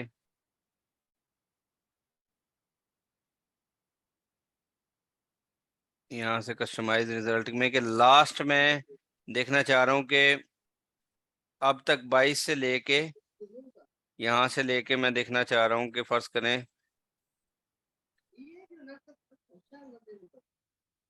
फरवरी या दिसंबर, यहाँ से रिजल्ट्स को देखना चाह रहा हूँ। ठीक है, ये देखें, ये मतलब 2021 से लेकर अब तक की जो सेल है वो इतनी है। इतने यूनिट अब तक डिलीवर हो चुके हैं, इतने ऑर्डर आइटम से इतने डिलीवर हुए हैं, यूनिट यूनिट ऑर्डर इतने हुए थे, टोटल ऑर्डर्स इतने थे। ठीक है, और वो इतने की सेल हुई है।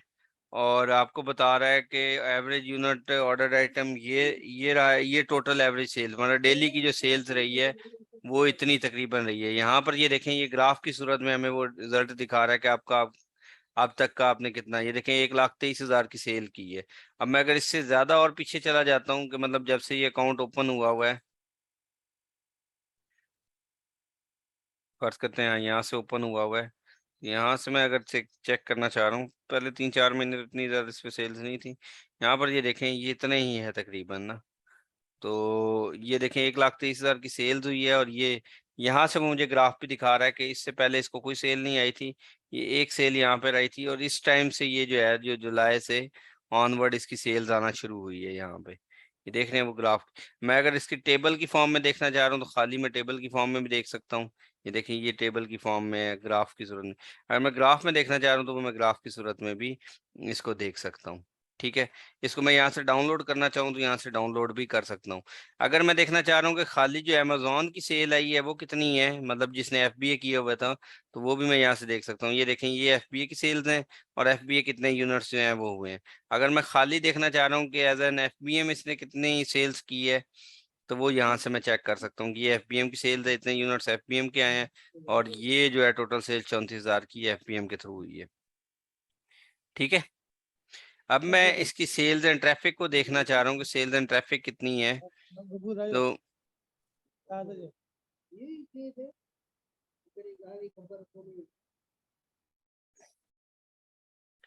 ये देख रहे हैं, ये जो है वो सेल्स एंड ट्रैफिक। अब ये बड़ी इंपॉर्टेंट फैक्टर है कि आप जो है आप सेल्स डेली बेसिस पे और ट्रैफिक कितनी आई है आपकी प्रोडक्ट के ऊपर। अब यहाँ पर देखें, ये मैंने डेली बेसिस के ऊपर निकाल लिया है। देखें 12 तारीख को, 13 तारीख को, 14 तारीख को क्या सेल्स रही है। ये डे वाइज मैं देखना चाह रहा हूँ अगर सेल। यहाँ पर देखें, ये जो है मुझे इस तारीख को ये सेल आई है, $167 की सेल आई है। ऑर्डर प्रोडक्ट कितने हुए, यूनिट ऑर्डर्स कितने हुए हैं उस दिन, 5 ऑर्डर्स हुए हैं। और टोटल ऑर्डर आइटम्स ये हुए हैं। बी टू बी किसी ने किया है कि नहीं किया, इसमें बी टू बी का भी ऑप्शन होता है, लेकिन हम बी टू बी में नहीं जा रहे होते, हम इसमें बी टू सी करते हैं। ये एवरेज सेल्स पर ऑर्डर आइटम, मतलब इसका डिवाइडेड बाय 5 कर देंगे तो ये एवरेज सेल आ जाएगी इसकी। ये सारी मेंशन हुई है। इसी तरह एवरेज सेल्स पर ऑर्डर आइटम, B2B में एवरेज यूनिट्स पर ऑर्डर आइटम, वो सारी, और एवरेज सेलिंग प्राइस, जो आपने प्राइस सेल की है वो किसके ऊपर है, को डिवाइडेड बाय ये वाला करेंगे तो यहाँ पर आ जाएगा। ठीक है, तो ये जो चीज़ है वो आपकी यहाँ पर मेंशन हो जाएगी। और अच्छा, उसके बाद जो है वो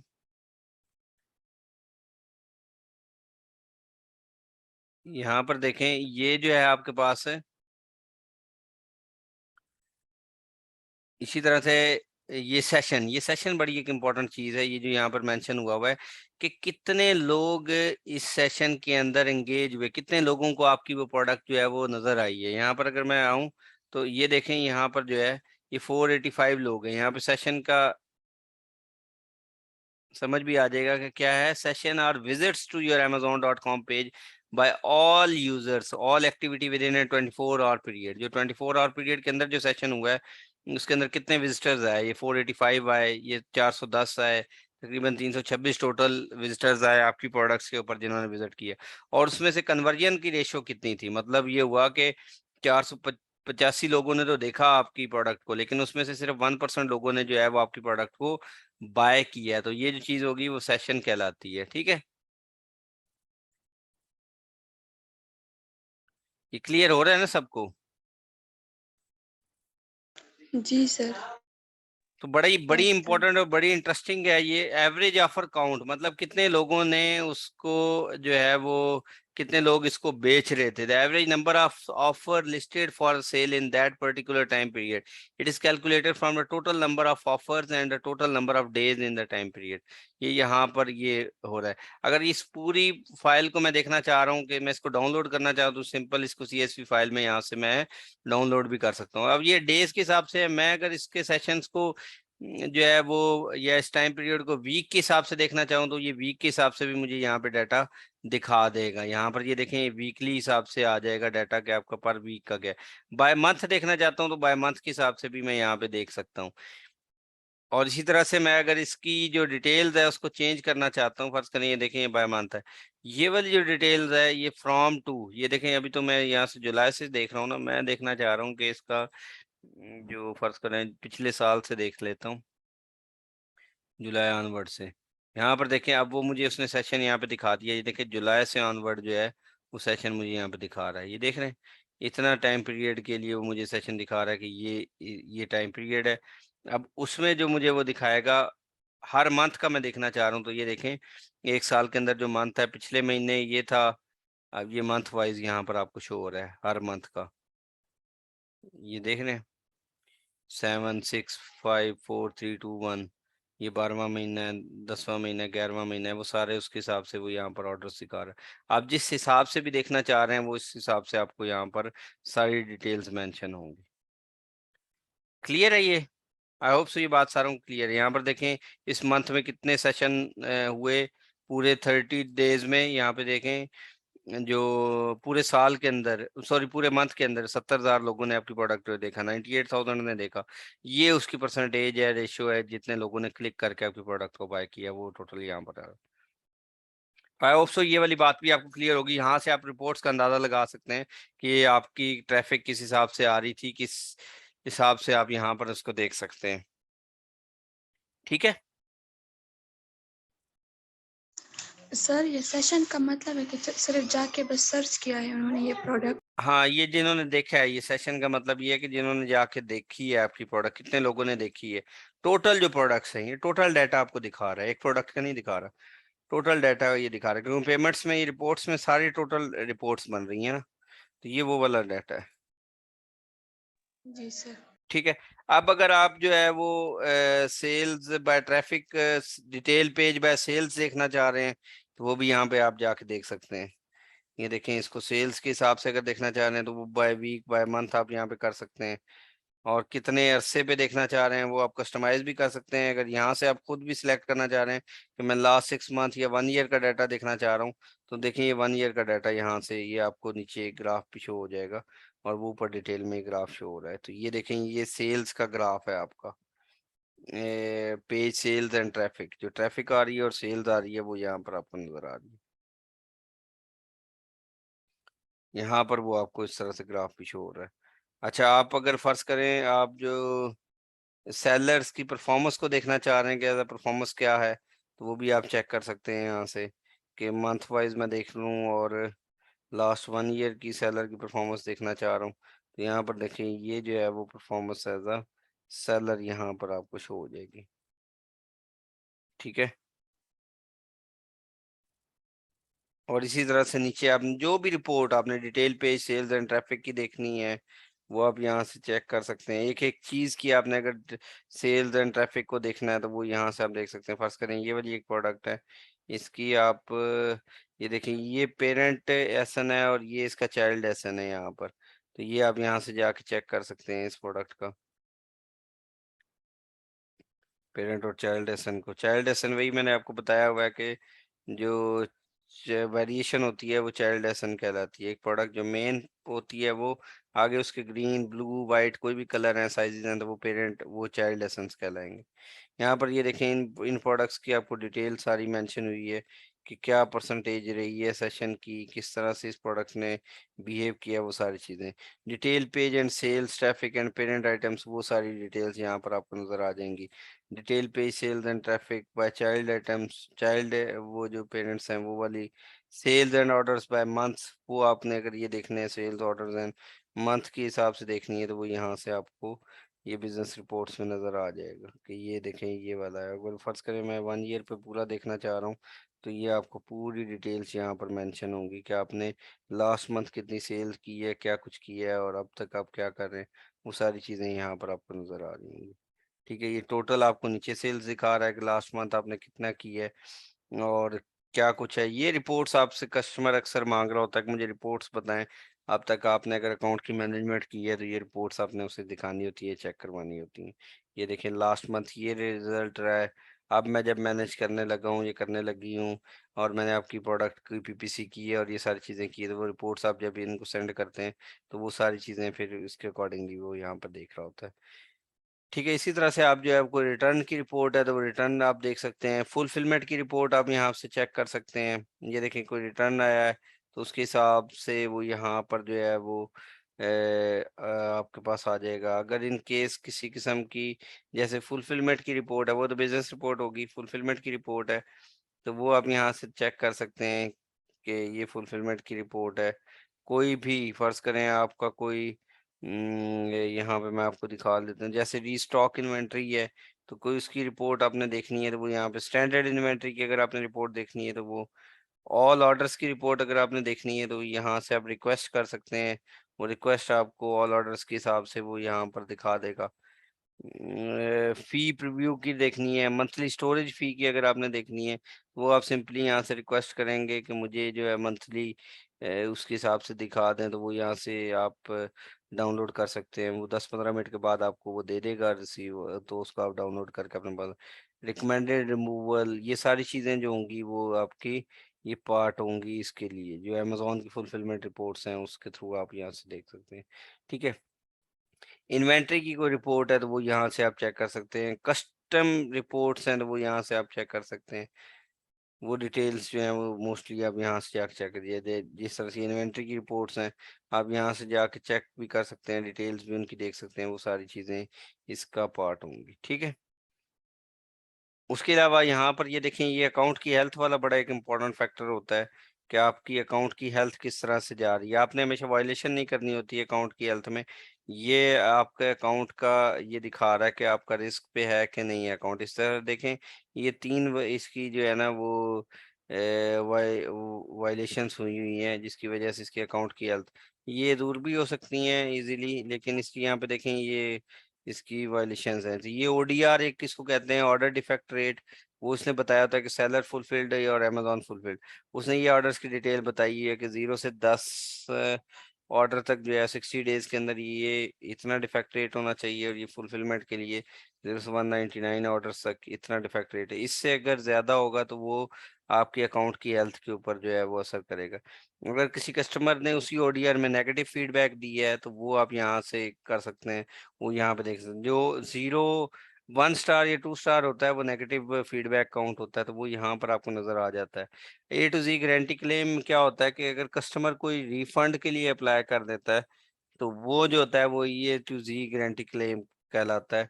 वो यहाँ पर आपको नजर आ रहा होगा। चार्ज बैक क्लेम बिल्कुल एग्जैक्टली ऐसी है, वो सारी चीजें यहाँ पर आपको नजर आ रही। तो ये ODR के इफेक्ट में ये 3 मेजर बड़े डिफेक्ट्स जो होते हैं वो होते हैं। उसके अलावा ये जो है वो लेट शिपमेंट अमेजोन आपको सिर्फ 4% अलाउ करता है। प्री फुलफिल मतलब आप किसी ऑर्डर को कैंसिल सिर्फ कर सकते हैं 2.5% वो मैक्सिमम अलाउ करता है। और वैलिड ट्रैकिंग रेट मतलब जो आपका वो मैनुअल ट्रैकिंग अगर इन केस आप FPM कर रहे हैं तो वो 95% तक होनी चाहिए, 5% सिर्फ आपको अलाउ कर रहा होता है। तो इसको VTR कहा जाता है, इसको ODR कहा जाता है। ये बड़ा मोस्ट इम्पोर्टेंट जब आप FPM के ऑर्डर्स को कर रहे होते हैं, फुलफिल कर रहे होते हैं, या जब आपने ड्रॉप शिपिंग करनी होती है तो उसमें ODR और VTR का ही सारा काम होता है। इसको आपने लेके या मैनेज करना होता है या चलाना होता है। तो ये चीजें जो है उसमें अकाउंट को कर रही होती हैं। जब आपने FBA के केस में तो ये वाली हमें लेट शिपमेंट की भी परवाह नहीं है, कैंसलेशन की भी परवाह नहीं है, वैलिड ट्रैकिंग की भी परवाह नहीं, क्योंकि वो तो ऑटोमेटिकली अमेजोन खुद ही जनरेट कर रहा होगा। तो अब आपको वो समझ आ गया होगा कि वो जो अमेजोन प्राइम वाली एक बात हुई थी तो वो मोस्टली FBA के सेलर्स के पास ही प्राइम की एलिजिबिलिटी होती है। इसकी वजह क्या होती है कि वो सारी इन चीज़ों को ऑटोमेटिकली अमेजोन खुद फुलफिल कर रहा होता है। अगर लेट हुआ ऑर्डर तो ये अमेजोन की तरफ से ऑर्डर डिले होगा, वो अमेजोन की जिम्मेदारी लेगा, हमें इसकी कोई जिम्मेदारी है या क्लाइंट हमें नहीं पूछ सकता। हाँ, जब हम FBM कर रहे होते हैं तो फिर अमेजोन हमारी गर्दन पे पाँव रख के पूछता है, जी ये आपने ये क्या की है, आपने क्यों लेट की है, और वो यहाँ से आकर अकाउंट की जो हेल्थ है वो फिर खराब कर देता है। ठीक है, तो यहाँ से जो है वो आप अपनी परफॉर्मेंस फीडबैक अगर किसी क्लाइंट ने दिया आपको नेगेटिव फीडबैक वगैरह वो यहाँ से आप चेक कर सकते हैं किसी के फीडबैक्स वगैरह को। वो सारी चीजें यहाँ से होती हैं। अच्छा, A to Z guarantee claim अगर किसी ने दिया है तो वो आपने अगर चेक करना है तो वो यहाँ से A to Z गारंटी, किसी ने रिफंड के लिए अप्लाई किया है तो वो आप यहाँ से जाके चेक कर सकते हैं। ये देखिए अभी यहाँ पर कोई A to Z guarantee claim के लिए नहीं है, तो इसका मतलब यहाँ पर अभी नहीं है, तो एक्शन नीडेड ही नहीं है। अगर फीडबैक किसी ने नेगेटिव दिया है तो वो यहाँ से आप फीडबैक जाकर चेक कर सकते हैं अपने क्लाइंट्स के। ये देखिए मुझे अब तक कितनी सर फीड्स मिली हैं, यहाँ पे चेक करें। ये लास्ट 30 डेज में, और टोटल अभी तक मेरी 100% ही पॉजिटिव चल रही है। तो ये मेरी टोटल रेटिंग्स हैं। तो ये यहाँ पर देखें, ये एक जो फीडबैक है उसको ये देखें, ये नेगेटिव है, ये क्लेम यहाँ पे दायर किया है, तो मैसेज फ्रॉम अमेजोन है, this item was fulfilled by Amazon, we take responsibility for this. तो ये वाली जो चीज़ है वो अमेजोन ने खुद ही इसका फीडबैक रिमूव कर दिया। क्यों? क्योंकि it was ghost use when I got it. अब ये देखें, it was used when I got it. अब ये एक फीडबैक कस्टमर ने दिया था, अब यहाँ से उसने चूज किया यहाँ पे कॉन्टेक्ट है, फर्ज करें ये बाकी सारे 4 स्टार हैं, जो 1 स्टार वाला होता है वो नेगेटिव फीडबैक में आता है। यहाँ पे ये देखें नेगेटिव, न्यूट्रल, पॉजिटिव, पॉजिटिव 3 और 4 वाले हैं, नेगेटिव जो है वो 1 वाला होगा। ये देखें ये 1 वाला नेगेटिव। अब ये उसने कहा कि it was used when I got it, तो इसने यहाँ से क्या किया, क्लेम कर दिया कि ये जो है ना ये प्रोडक्ट यूज्ड में मिली है और इस वजह से ये यहाँ पे नहीं हो सकता। यहाँ पर देखिए, this item was fulfilled by Amazon and we take responsibility. अब अमेजोन ने खुद रिस्पांसिबिलिटी ले ली और उसने देखे उसको उस क्लाइंट का पूरा रिमूव नहीं किया। ये देख रहे हैं, उसने क्या किया, उस कमेंट को रिमूव करके ऊपर डैश लगा दी और यहाँ पे अपनी रिस्पांसिबिलिटी कबूल कर ली कि ये हमने किया इसलिए जो है वो यूज हो नहीं सकता, ऐसी बात नहीं है। और उसकी पॉजिटिव रेटिंग 100% कर दी है। बात समझ आ गई ना? जी सर। सर अब यस ये सर। नेगेटिव रिव्यूज कितने % होंगे तो अकाउंट हेल्थ इफेक्ट होगी? नेगेटिव रिव्यूज कम से कम होने चाहिए। अगर नेगेटिव रिव्यूज ज्यादा होंगे तो फिर अकाउंट की हेल्थ के ऊपर शायद ना फर्क को पड़े इतना ज्यादा। अकाउंट की हेल्थ इन बेसिस के ऊपर इफेक्ट कर रही होती है। ये जो चीजें हैं ना वो आपकी एज अ जो है ना सेलर इफेक्ट करता है, अकाउंट की हेल्थ पे नहीं करता। लेकिन एज अ सेलर लोग आपको फिर अच्छा नहीं कंसिडर कर रहे होते हैं। जैसे आपने देखा होगा ना कि ये मेरा ये अकाउंट है तो मैं वहां पे जाके चेक कर लेता था कि कौन सा सेलर कितनी फीडबैक के साथ बैठा हुआ है। तो वो उसमें हमें इशू होता था, लेकिन अकाउंट की हेल्थ के ऊपर इसका इतना ज्यादा इफेक्ट नहीं होता। थोड़ा बहुत होता है, बल्कि होता है वो, क्योंकि नेगेटिव फीडबैक यहाँ पे दिया हुआ है, बल्कि हाँ समझ आ गया, होता है। ये मैं अभी आपको यहाँ पे दिखाता हूँ, क्योंकि उसमें नेगेटिव फीडबैक का था ना, कहाँ गया ये देखें, ये जो मेन चीज है ना, ये इफेक्ट करती है। ये देख रहे हैं, ये नेगेटिव फीडबैक जो है ना, जो आपका मेन वो इफेक्ट डालेगा ओडीआर के ऊपर। ये चेक करें, ओडीआर के ऊपर ये तो टारगेट अंडर 1% होना चाहिए। नेगेटिव फीडबैक जो है वो आपके ओडीआर के ऊपर इफेक्ट करता है, तो ओडीआर जो है वो लिंक्ड है आपके अकाउंट के साथ। ठीक है, जी सर। तो आई होप सो ये सारा आप लोगों को आज क्लियर हो गया होगा। ये सारी चीजें इसमें हमने मोस्टली जो इन्वेंट्री की मैनेजमेंट करनी होती है, ऑर्डर्स की मैनेजमेंट करनी होती है, रिपोर्ट्स देखनी होती हैं कि कौन सी रिपोर्ट्स हैं, payments reports, business reports, fulfilment report, वो सारी हम चीजें चेक कर रहे होते हैं। परफॉर्मेंस वगैरह को जो है वो देख रहे होते हैं कि परफॉर्मेंस किस तरह से है। यहाँ पर फर्ज करें आपका अपना सेलर सेंट्रल अकाउंट है, तो यहाँ पे एक सेलर यूनिवर्सिटी के नाम से भी है। आपको अगर कोई चीज समझ नहीं आ रही, तो अमेजोन ने खुद भी उसकी वीडियोस बना के रखी हुई हैं। यहाँ पर देखें, फर्ज करें आपको जो है वो अमेजोन बेसिक्स के ऊपर प्रोडक्ट नहीं अपलोड करनी आती, तो आप यहाँ पर सिंपल जाएं, इसकी अपनी एक वीडियो और पूरा डॉक्यूमेंट पड़ा होगा, वो आप सिंपली जाके यहाँ से भी पढ़ सकते हैं। उसके बारे में भी अमेजोन आपको कंप्लीट एक इन्फॉर्मेशन देता है। वीडियो भी मोस्टली में इसकी प्रोवाइडेड होती है कि आप जाके वीडियोस को भी देख सकते हैं। जैसे MFN है, तो MFN1 की आप वीडियो देखना चाह रहे हैं, तो MFN1 में भी यहाँ पे ये देखें, इसकी वीडियो पड़ी होगी, यहाँ से आप जाके वीडियो भी इसकी देख सकते हैं। अच्छा, इसी का यूट्यूब चैनल भी है, आप यूट्यूब चैनल भी इसका लाइक कर सकते हैं, जो अमेजोन का सेलर यूनिवर्सिटी के नाम से ही होगा, अमेजोन सेलर यूनिवर्सिटी। तो वो यूट्यूब के ऊपर ये सारी वीडियो भी पड़ी हुई है, वहां से भी जाके आप देख सकते हैं। तो ये जो था, ये आज के लेक्चर में इंक्लूडेड थी ये सारी चीजें। कल हमारा बड़ा मोस्ट इम्पोर्टेंट लेक्चर होने जा रहा है, जिसमें हमने पीपीसी को देखना है कि पीपीसी किस तरह से रन करनी है, अपने कैंपेन्स कैसे बनानी होती है, डील्स, प्रमोशंस, कूपन्स को कैसे जनरेट करना है। और उसके अलावा अगर हमें अपना जो वो वाला है, क्या नाम है, शिपमेंट प्लान है, वो किस तरह से क्रिएट करना है, वो हमारा कल के लेक्चर का पार्ट होगा इंशाल्लाह ताला। ठीक है सर जी। सर जो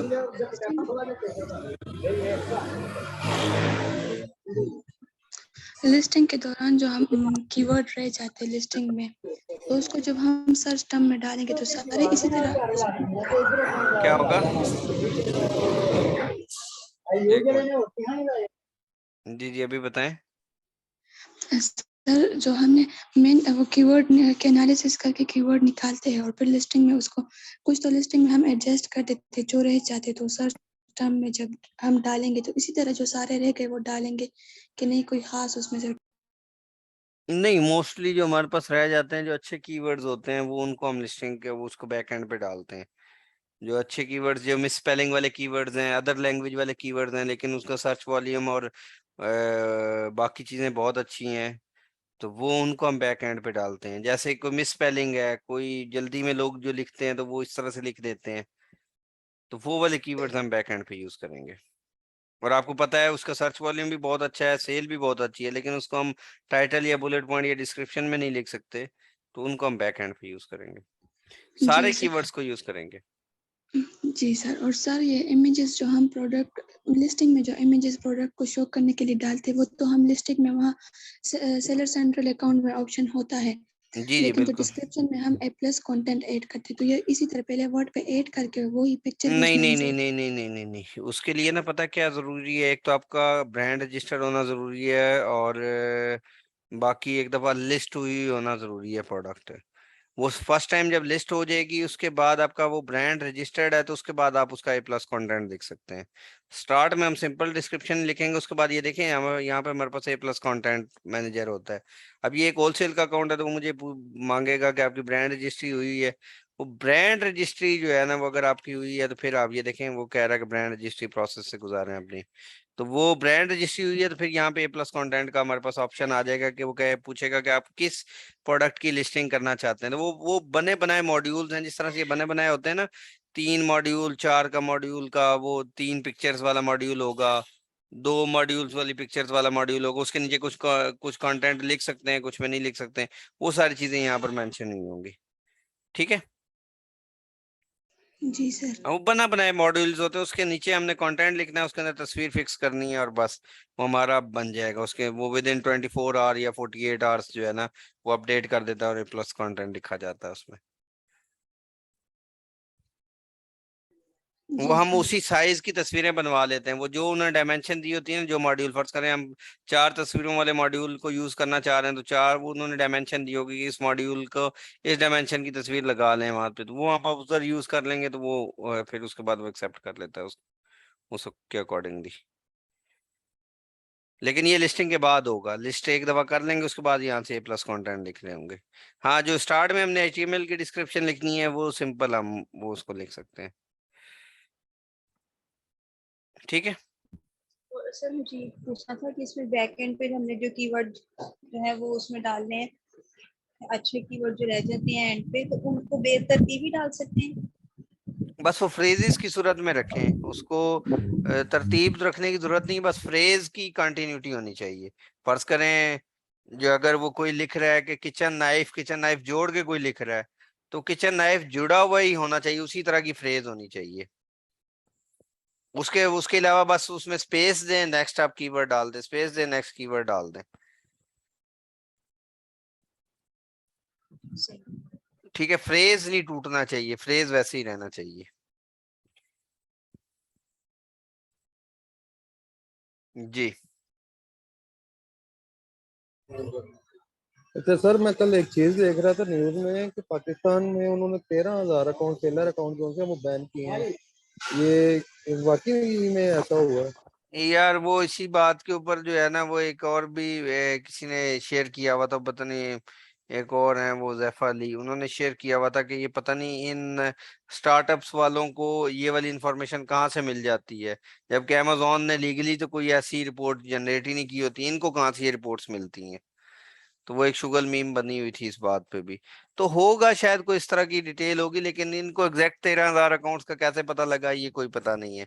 तो वो जो ड्रॉप शिपिंग वाले अकाउंट्स होते हैं, अगर वो सही सही तरीके से काम ना किया जाए या उनके ऊपर वर्किंग ना की जाए, तो वो कुछ अकाउंट्स इस तरह के क्लोज होने के चांसेस होते हैं, बंद होते हैं, अदरवाइज बहुत मुश्किल होता है कि क्लोज हो। आप अगर सही पैटर्न पे चल रहे हो तो फिर नहीं होंगे।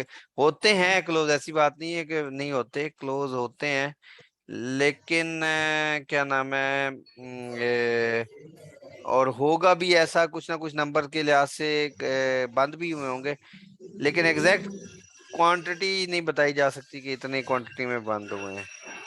ठीक है। अच्छा सर, वो लाहौर में उन्होंने सेमिनार होना था ड्रॉप शिपिंग के हवाले से, तो वो कब है?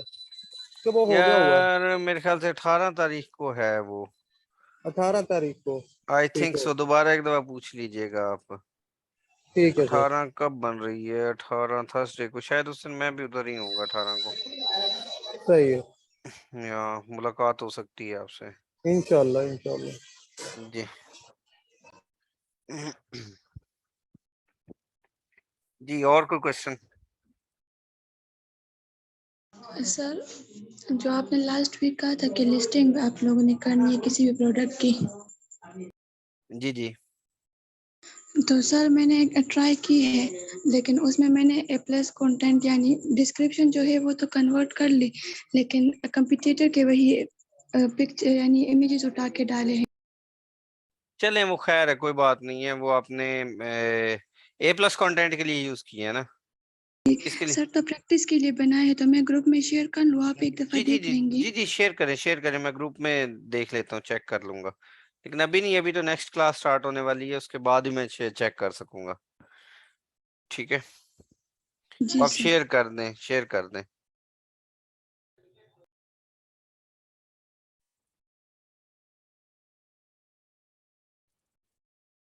चलें जी, आई होप सो कि आप लोगों के आज का लेक्चर अच्छा रहा होगा।